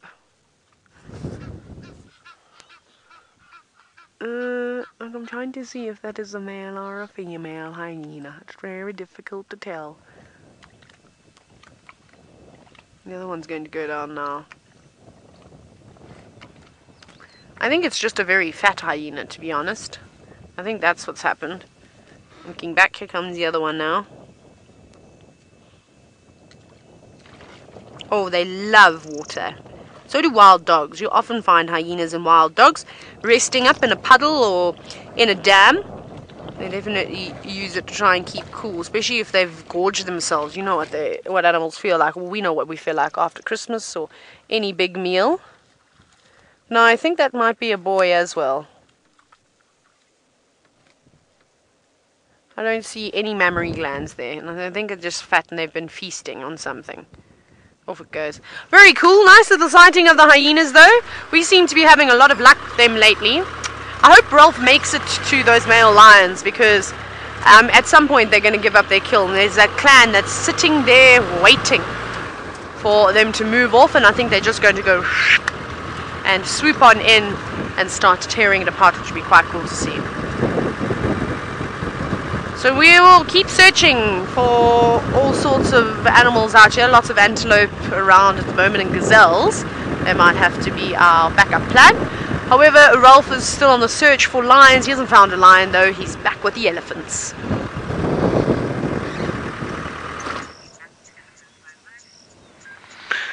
Yes, and we thought that we'd just stop here because this is quite an astonishing sight, this.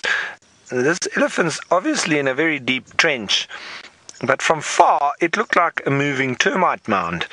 So we thought we'd just have a little look here and watch him as he's moving along some sort of drainage line there. And we've seen he's been throwing a little bit of grass on himself, so I'm pretty sure it's nothing untoward. And he's moved quite a way up, so I don't know if he's feeding or if he's drinking, but we can only see half of him, and he's not too far off, but almost looks like he's coming out the ground. And in the meantime, we have spotted lions off in the distance, so we will be making our way there. But there's a lovely view of the actual ear hole. Now that we're looking straight down it, you can see the ear flap and then the lovely ear hole there. More down at the bottom is the real opening. But that's where they get all the sound in. Where they'll have everything interpreted and sent to the brain. And nice to watch this elephant moving through the donga or the laga, and I now know what a laga is in Swahili. I was thinking that everybody was asking me what the Afrikaans word laga is, but now I see that there's a laga that you get in Swahili. Very interesting. Same as a donga, same as a gully, and I think that's exactly what that elephant is moving through. So, I know that you won't be able to see, but off in the distance over there, we have some lions. So we're going to start making our way towards them. It is still nice and early, so not a problem if we spot something in between here and there. We're going to stop for anything interesting along the way.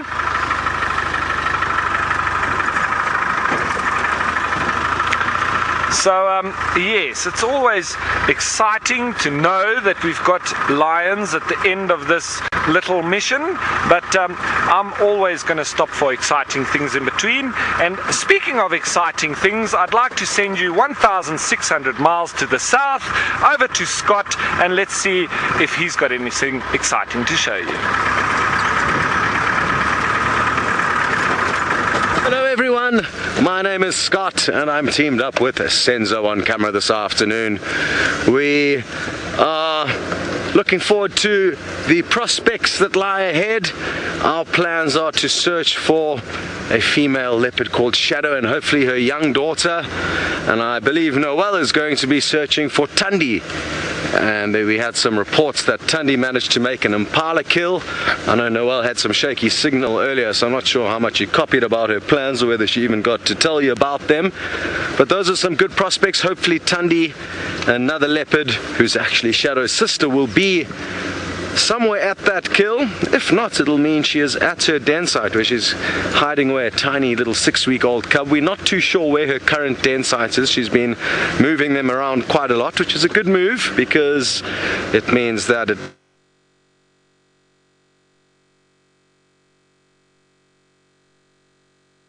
long, and those animals could be a big threat to that young cub. Now, a lot of you are happy to have Noel back, as are we. Obviously sad that Tristan's headed off, but he's only gone for about a week. And it also sounds like you guys have got off to a good start to the safari up in the Mara with Ralph and Taylor. So all in all, things animals for you down here in South Africa. We'll be able to find a lot more animals for Faith, who's directing the show, to choose from. It was a nice cloudy day. We had a cool morning. We went and had a picnic in the Mulwa.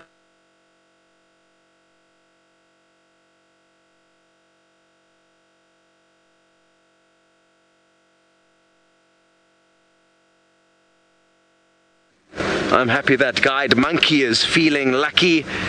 They say they are sensing a leopard, so I hope you're right, because I could think of no better way than spending the afternoon with a leopard.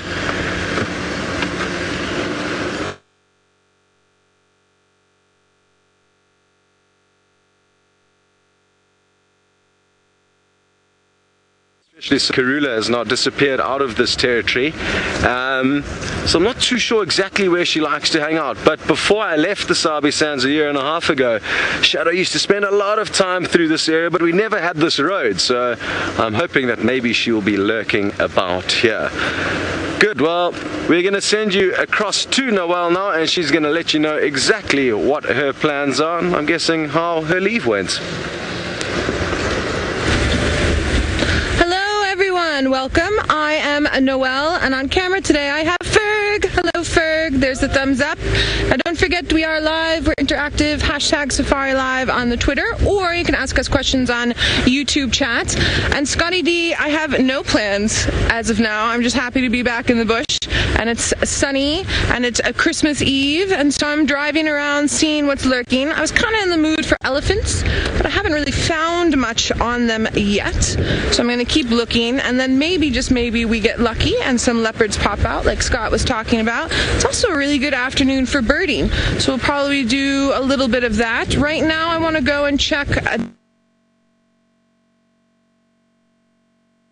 a little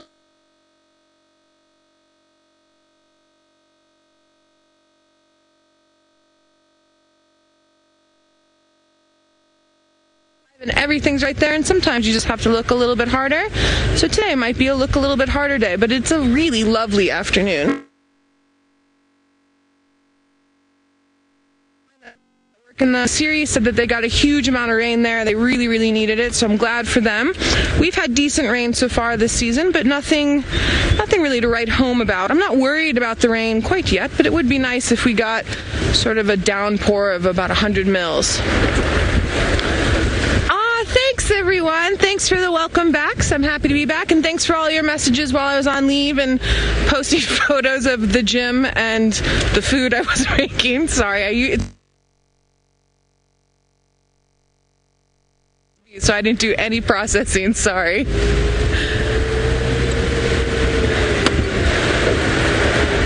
Ooh, Alan, you're curious to know what we do in between drives. So the PG version of it is we nap and we study and we get ready for our next drive. The not PG version of it would be antics and shenanigans, but that usually happens after evening game drive. But yeah, I mean, a lot of time we work, because you're up so early in the morning, and it's really hot in summertime here in the middle of the day.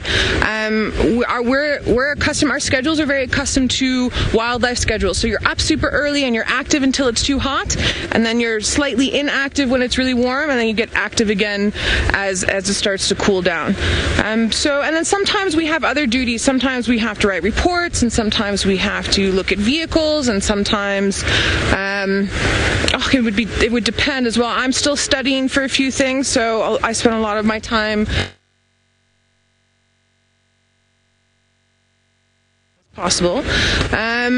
Today some of the guys went out and had a little brunch, and I got back from leave and just sort of hung out in my room and caught up on some things and listened to bird calls, because amazingly I wasn't in the bush this leave as I normally am, so just making sure that my brain's still fun.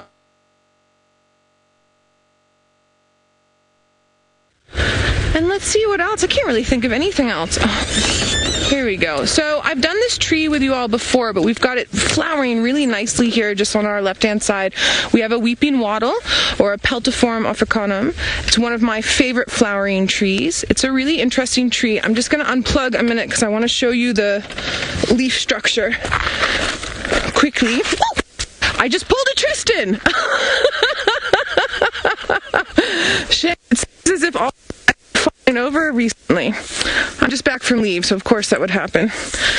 Okay, so when you're talking about leaf structure with trees, you get something that's called bipinnately compound. And most of the time when you have those types of leaves, it has to do with acacia trees. So the trees would have thorns or sometimes spines. This one doesn't have any thorns or spines. Sorry, I hold it out. Ferg's telling me. So bipinnately compound, basically what you're looking at is this whole thing is one leaf. Okay? Just down here, Ferg, do I need to hold it farther back? Okay. This is called the auxiliary bud. Anything that grows off the side, not off the auxiliary bud, but off the side there is the leaf. So if this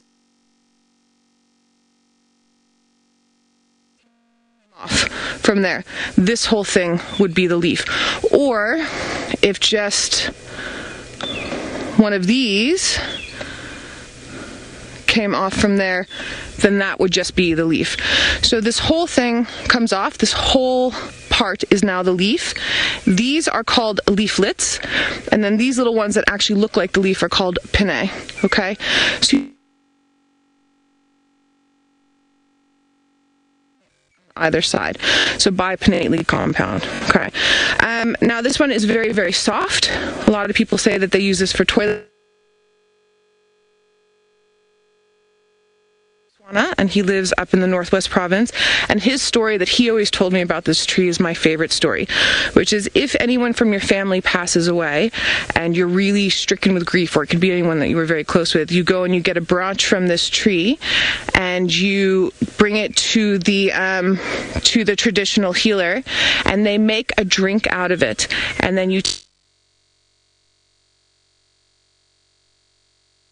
out of your system. So that's my favorite story. But now for us in the area that we're in is the Shangaan area, and the Shangaans believe that this brings you good luck. So this, if let's say you need good luck driving around, or it's the holidays and there's a lot of people driving around that have been drinking, stick this under your seat and you won't get in a car accident and you'll arrive safely. Now while I'm busy looking for a mammal species, Scott has found you a mammal, a little cheeky mammal, so let's head on over to him and see what he has to say. Well, we have found usually a very secretive little antelope called a steenbok, but thankfully this one is fairly relaxed with us. As you saw, that poked its head up very quickly after it got enough food to nibble on, and I'm very, very happy that it's decided to relax. Now, this is a fully grown male. He's a trophy specimen. He's in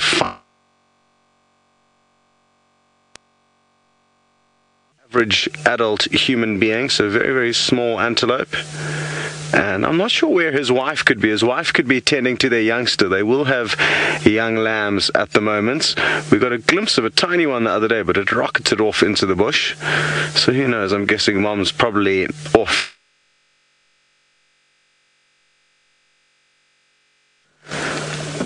Very good. Now this is the perfect size meal.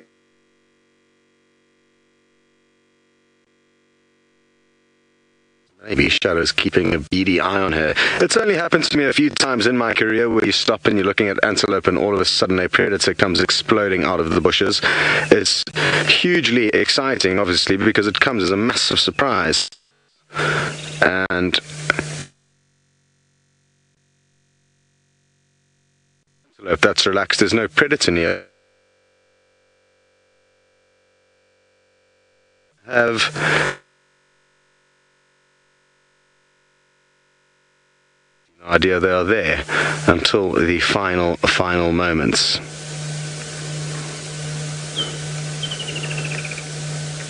Very good. So we finished checking down that one new road. No sign, no tracks, no nothing. But now we're going to be heading towards two water holes.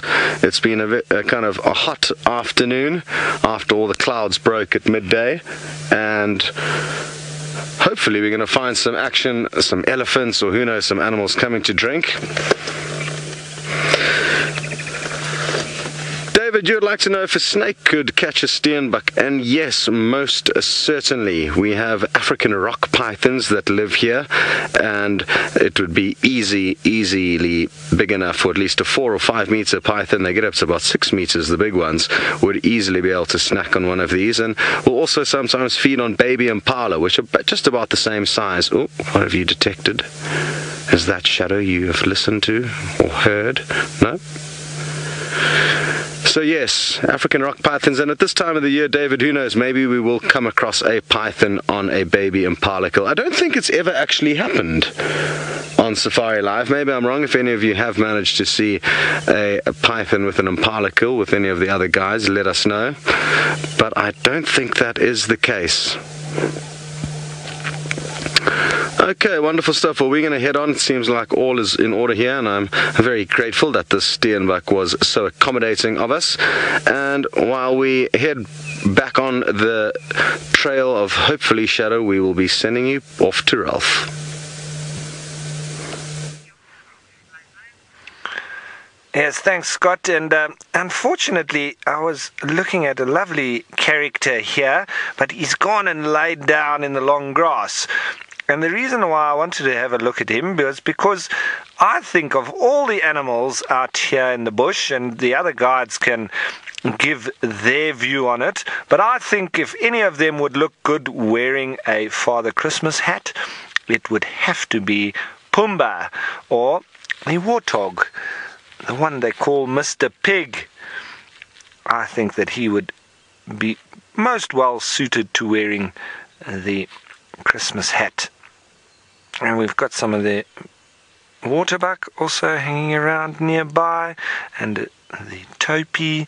We're still on our way towards the lions, but once more we've spotted an opportunity to stop and watch and just enjoy because I like to take my time with lions. In the morning, obviously, I like to rush to them because it's that last opportunity normally that they're a bit more active.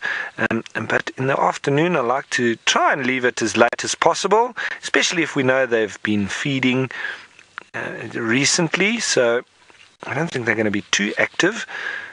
But there's always a chance. But as I say, I think the chances increase the later in the day we go to see them. So another nice scene there, and it's lovely to be able to sit here with them. Now, Brad, you're wondering if the waterbuck have a breeding season in the Mara. It seems that all the animals that generally have a set time or a general period where they normally drop their young is a little bit mixed up in the Mara, because it seems the resources are maintained throughout the year and the rain also comes. So even the impala drop their young a little bit throughout the year. There will be the normal time when they're all dropping, a little bit more in the Mara, but it seems that they drop throughout the year because of the extension of resources being available throughout the year as well. So it does seem a little bit strange up here for me, but we are only 1 degree south of the equator, and that makes for very little change in the seasons as well. You hardly get a winter. It's a little bit cooler than it is in summer, but not much. And if you can imagine, we're only 1 degree south from the equator. The sun angle doesn't really change that much either, because obviously in winter, if you're further away from the equator, that angle of the sun is what makes the seasons different. But here in Kenya, it's not really much different at all, which means that the seasons remain almost the same.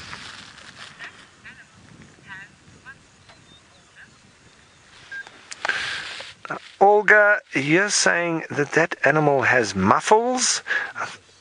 Muzzles. Okay, I'm not quite sure on the word there. If it's muffles, maybe that's something to do with the ears. Oh, muscles. Sorry, I know that sometimes we can get confused with each other's accents, but this animal has extreme muscles. Now, they are classified as part of the sprinters of the bush, or of the animal kingdom, with the Sabi being the fastest of the lot. But you can see they've got reasonably strong front quarters, but extremely strong hind quarters. And if you look at a hyena, for instance, very much different to them, and the same as a wildebeest, they lope, and they're more of endurance animals. So you've got almost the less power in the back and all the front being where the power is, but it gives them quite a good lope, which means that they can continue the speed on for a long period. Whereas with the topi and the Sabi and the blesbok and the hartebeest, they all have, it's almost like a straight back. So they've got very strong hind quarters, but reasonably strong front quarters as well. But that makes for very good sprinters, and that was well noticed there with the muscles gleaming and glistening in the sunlight. Very fast. That's why I was quite surprised yesterday that female was trying to stalk a topi, because she, as far as I'm concerned, doesn't stand a chance. Now, Josh, you're wondering if the topi is faster than a cheetah. On a longer distance, it probably will be. But if what the cats have is an extreme burst of speed and the acceleration.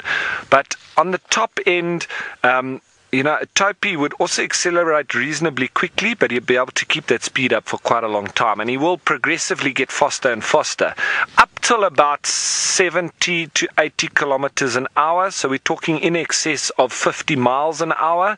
But the cheetah also needs to get close to the topi before it starts its chase, if it has any chance of catching it. And that goes with all those sprinters that I've been mentioning.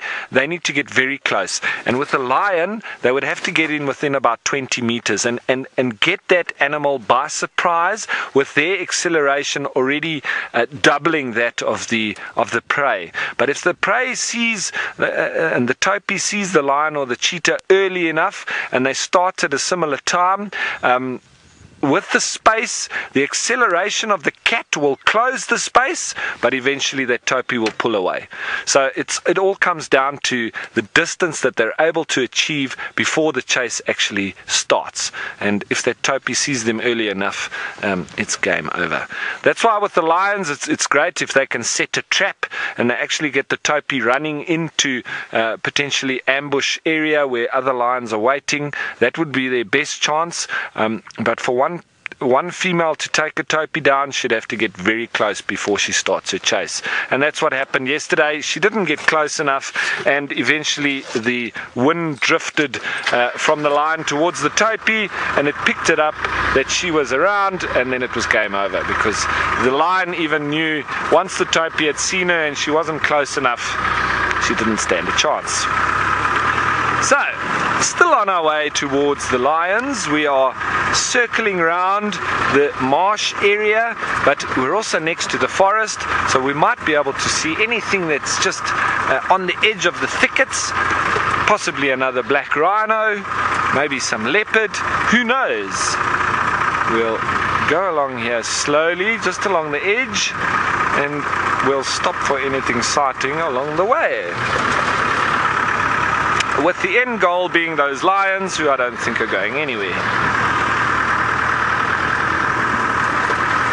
So, oh, and it's lovely to have Noelle back. She's just been on leave. That's nice. Welcome back, Noelle. We'll pass that message on to her when we get to hear from her. I wonder where she went on holiday.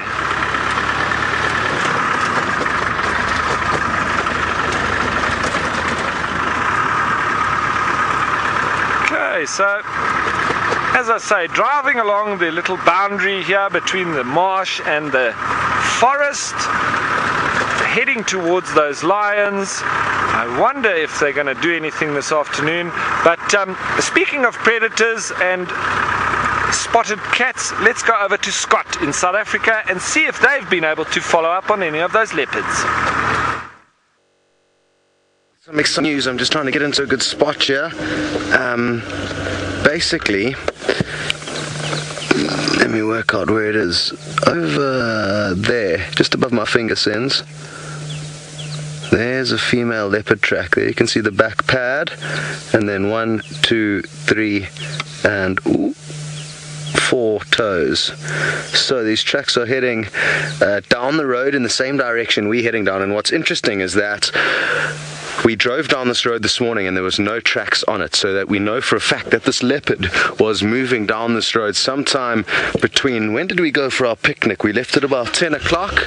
So sometime between then and now, this female leopard has moved down this road. So I'm hoping it's Shadow, and I'm hoping she's going to be up at the waterhole that we are heading towards. Woohoo! There is a small chance maybe that I missed these tracks this morning.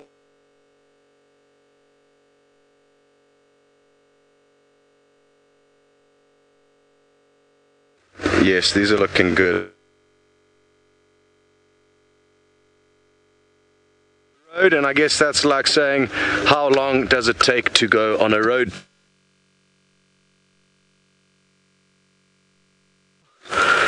There's no set time. They can literally cross a road, they can stay on the roads. They do like to use the roads because they are a big pathway.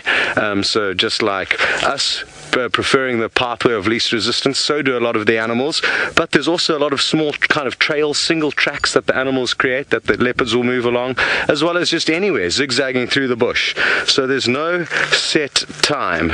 Now what I want to check here, because this is a leopard with a 1-year-old daughter, and I seem to think that for a second there could be 2 sets of tracks heading down side by side.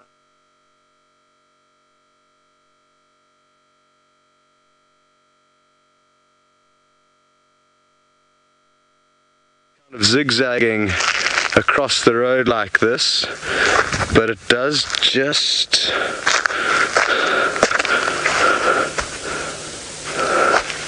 look like one individual as far as I can tell, which is just useful to know. If both are moving together, it could mean maybe that they're heading back towards a kill. There's no set rules though. She's quite a big cub. She's nearly a year of age, so she'll almost be independent within at least the next 6 months, maybe sooner. Interestingly, her mother is renowned for kicking her cubs out of home at a young age.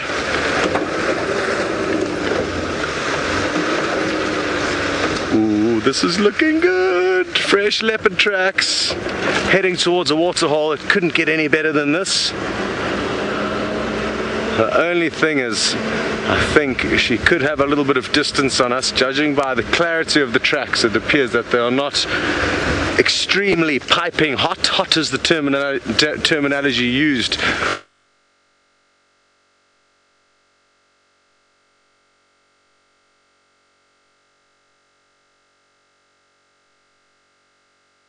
Shisa, which means hot.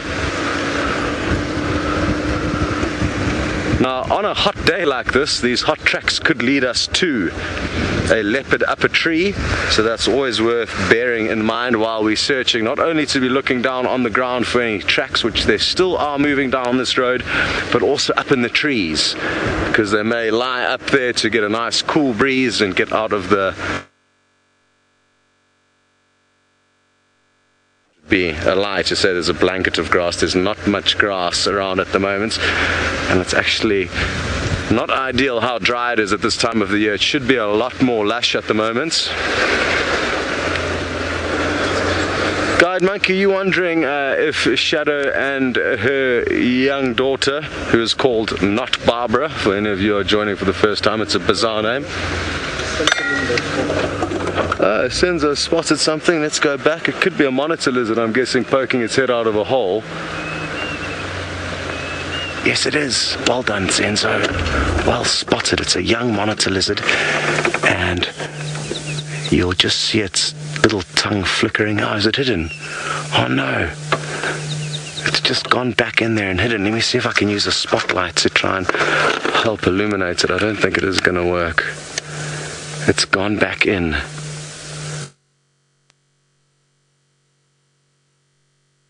How cool is that? And I was chatting with Conrad, one of our technical wizards, just the other day, telling him about the monitor lizards and how they like to live in these little holes in the trees. This is a very small rock monitor, it appears. Not a very big individual. And they sometimes get very large. They're cousins of the water monitor lizards. They've got a much more bulbous head. Hello, we can see you.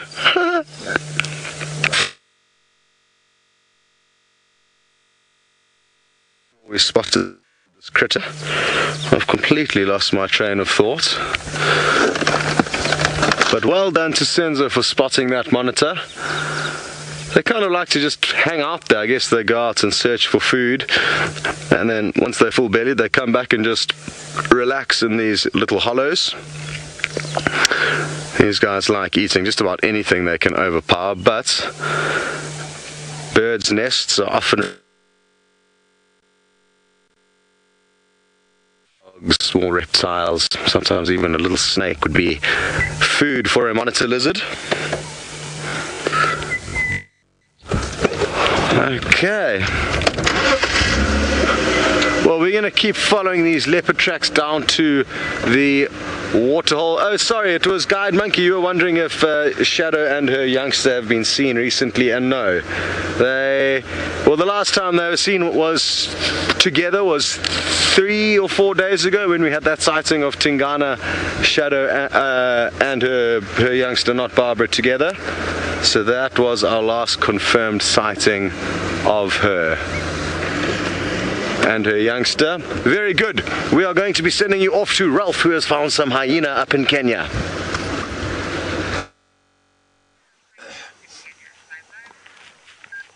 Yes, thanks, Scott. And what bush scene would be complete without a hyena in it, and even more so without hyena and jackals. And we're getting near to where those lions are, and they've also got that kill. I think Taylor said that it was a young hippo, and these are animals here, the hyena, and behind him there are a couple of jackals. Might see them in a minute. They're hanging around waiting and playing the long game, trying to see if these lions are going to leave their carcass and maybe they can move in and start to feed on it a little bit. And he's really playing the patient game, sitting and waiting. Maybe he'll have a good Christmas if he waits long enough. It's just around the corner.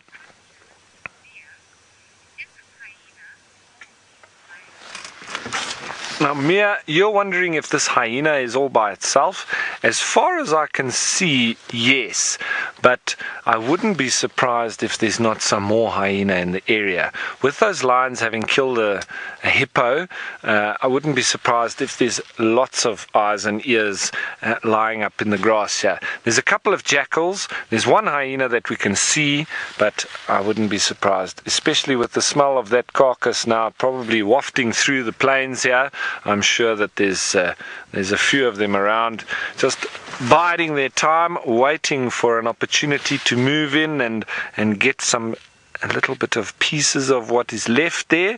And these lions obviously protecting that kill that they've made, because they've filled themselves up already. But if they hang around and they look after that kill, they can feed on it for a good few days. So it's well worth protecting.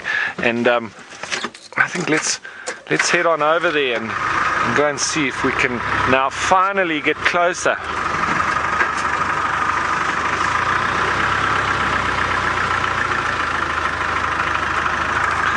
Hayren, you're wondering why if the hyena is getting hot in the sun and why doesn't he go and lie in the shade? Well, I can tell you that it's actually not that hot really, and I'm sure if it was hotter he would probably be walking along the forest line and probably taking cover, but today it's very cool. It's not that hot at all, so that's probably the reason why he's sitting out there. He's got a nice view over towards where the lions are with the hippo, so maybe that's why. I'm sure if it was hotter he'd probably be in the shade. Now there are a couple of vehicles here near to where this lion is with the hippo, as I'm sure you can understand. Everybody wants to have a look as well. Now, where is the lion? We did spot him from a long way off, but it seems like he's moved in the interim.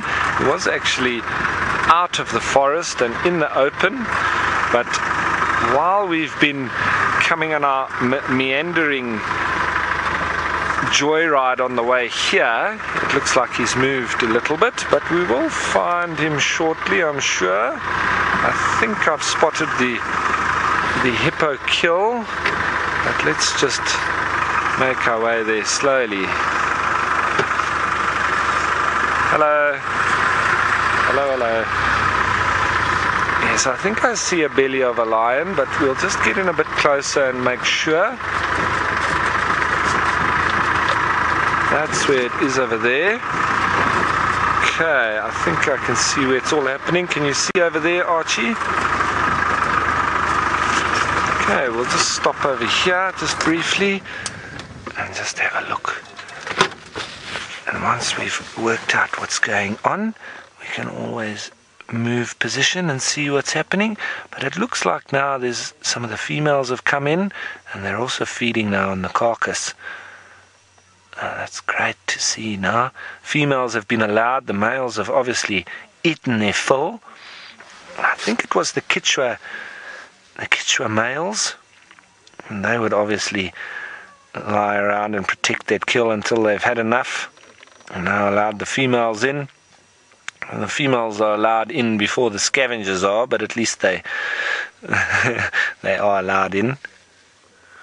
I wouldn't be surprised if these females actually made the kill. The males have chased them off, and now they've been allowed back to come and feed on it.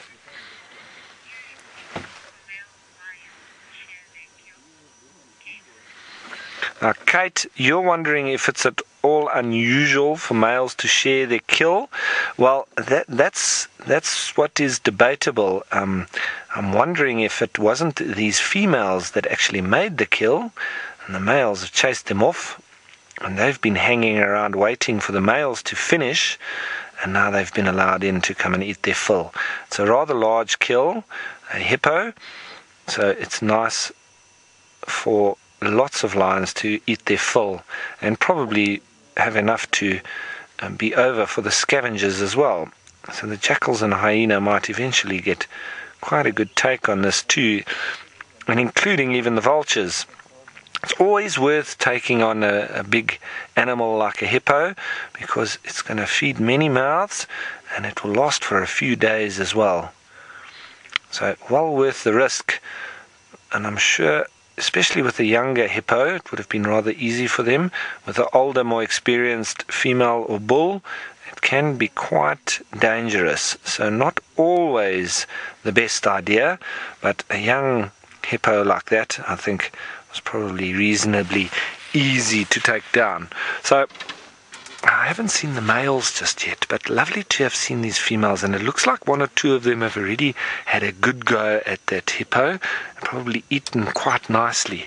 But I think we're going to spend a little bit of time here. I might reposition in a minute and just get us a better view, or a different view at that. There are a couple of other vehicles that seem to have a nice view from in front, so maybe we'll go and enjoy them, join them in a minute. But for now, just see that one female moving that carcass around.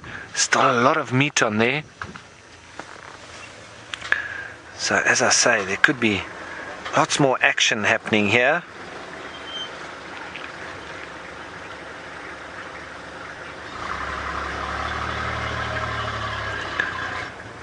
Now look at that, she's having a real go at it, eh? Using that carnassial shear to cut the meat as she bites into it, and that's something that predators obviously very special that they have in enabling them to slice the meat. Alright, I'm going to reposition shortly, and in the meantime let's send you down to Noel. Hello Noel, and welcome back from your leave.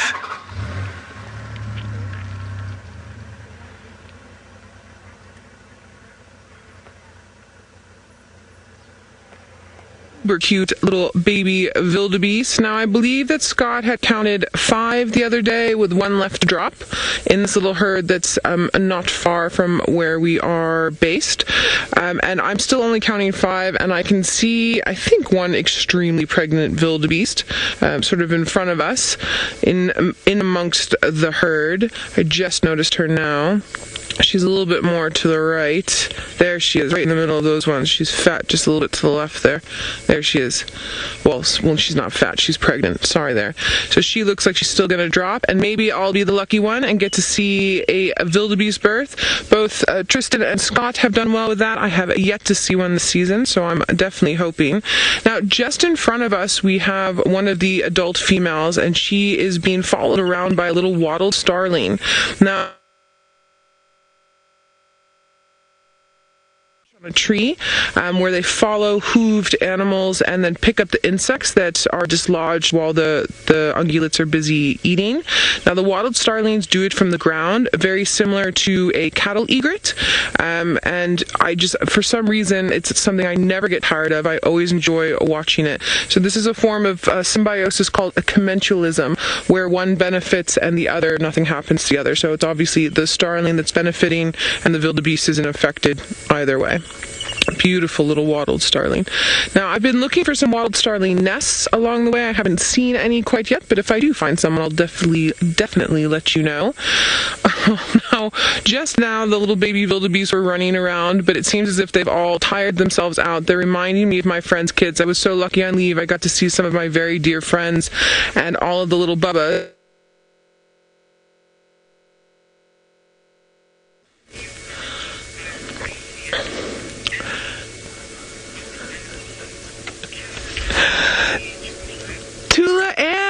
sweetie, and Merry Christmas tomorrow. Tula Ann, you would like to know, does Santa come to us using reindeer or elephants or lions or anything thereof? Now, Tula Ann, I was having this conversation with my 6-year-old nephew Luca the other day, and also with my friend Seb's little girl Casey the other day, and we were debating, is it something like an impala or elephants or maybe lions? And I think that what Santa does when he comes to visit our villages here is I think he uses whatever wildlife animal happens to be the most accommodating at the moment. So it could possibly be a wildebeest, and we only know, Tula Ann, when we see what droppings are left. So you know how when we drive around, and I know Scott was just showing you some tracks now, and sometimes we show you poo, we have to wait until we wake up tomorrow morning to see what poo is left, and then we know which African animal he used. So I will let you know what he's left behind tomorrow morning, and I'll take a little photo for you, and then we will let you know if he used lion or elephant or giraffe or maybe warthogs. The warthogs are quite big. That could be a good one. Usually the droppings I've seen left behind have been kudu. So we'll see what he uses this year. For the reindeer, I think the reindeer will get a bit too hot here. They're meant for the more temperate climates, the colder climates, and also he has to swap over from his sleigh to a 4x4 vehicle when he comes to us. So we'll have to wait and see.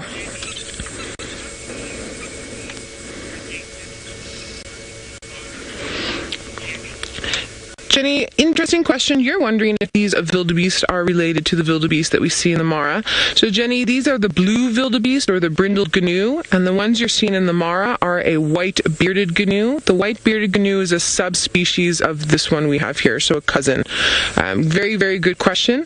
So in South Africa, we get two distinct species of wildebeest. We get this one here, the brindled gnu, and then we get the, my goodness, black wildebeest. I almost had a little bit of a moment there. I'm just going to find you a photo so that you can see. And then up in Kenya and Tanzania, you get the white bearded gnu, and then a very species of wildebeest there, and I, for the life of me, cannot think of the name. I'll WhatsApp him later today and see if he can let me know. So here we have our little book of southern African mammals. Unfortunately, it's not my one of African mammals, and this is the black wildebeest. So the horns curl forward, and he's dark all the way around. He has no brindling, and then he's got a very, very white tail. And they don't occur naturally in the same areas. You will sometimes see them on the same game farms in South Africa, but that's only because people have put them there. So then what you are getting is, in sort of our area, you're getting the blue wildebeest, and then around in there you'll get the black wildebeest. And then if you go up to South Luangwa National Park, where I've done some work before, you get the Cooksen's wildebeest, which is a subspecies of this blue wildebeest as well. So while we are busy watching our wildebeest and still searching for leopard, my very good friend Ralph is having a blast up in the Mara, it seems like. So let's head back up to him and see what his lions are doing with their tasty hippo meal.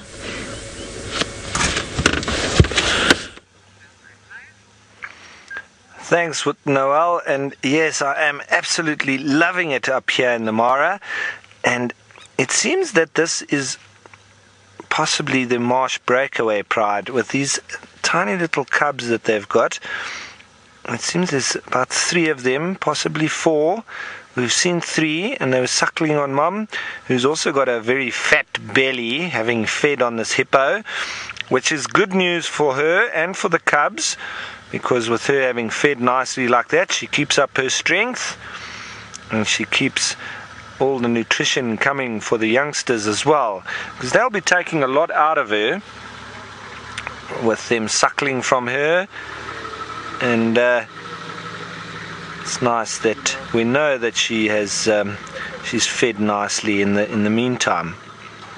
Now, I'm sure just while we're sitting here watching these lions, I'm sure you might have seen a little bit of white on my face and on my ears. Well, it is that time of year in South Africa and in Southern Africa and in Africa in general when we do get very sunburnt, especially us with much lighter complexion. And I did see the other day that Scott also had smeared on the sunscreen.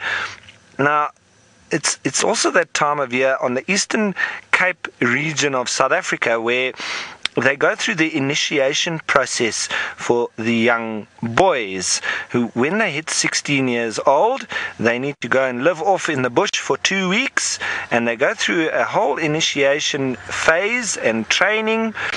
And when they are in this phase, they all paint themselves white, and almost being a disgrace to society within this 2-week period. They're not allowed to be seen by anybody, and they must live off in the bush by themselves with their blanket and having been painted white. And they are called the abakwete. Now, if anybody's familiar with that, it's a very Xhosa tradition, and it's the young men and their rite of passage into manhood. But now, when us white guys paint ourselves all with this sunscreen all over our faces and so on, the Xhosa people where I'm from, they laugh at me quite hysterically, because they are thinking that I'm shaming myself, like the abakwete, by painting myself white. So I constantly need to explain myself and say that it's not that I'm trying to become a man 1,000,000 times a year. It's that I'm actually just trying not to get sunburnt. So they all think that it's hilarious. I'm not sure if Scott is aware of that.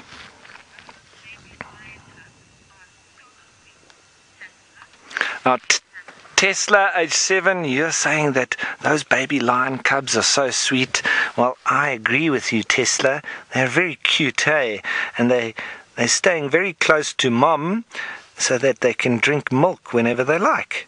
Because they are very hungry chaps, and you can see they normally eat and play and sleep. A very tough life. It looks like lots of fun. And they like to tackle each other and jump all over each other. It's very fun to watch the baby lions, the cubs. And they're always lots of fun, full of energy, especially if they've had a feed and a sleep, and they're normally full of joy.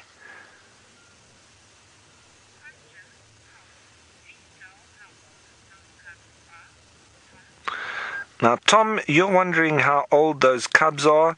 Well, they can't be much older than a couple of months, because they do grow and up quite quickly. I would say between 2 and 3 months, and because they do get big quite fast. And that's my guess. But Taylor would probably be able to tell you a lot closer than that. I'm just guessing by looking at them. And that's my educated guess, but I could be wrong. I would say between 2 and 3 months old.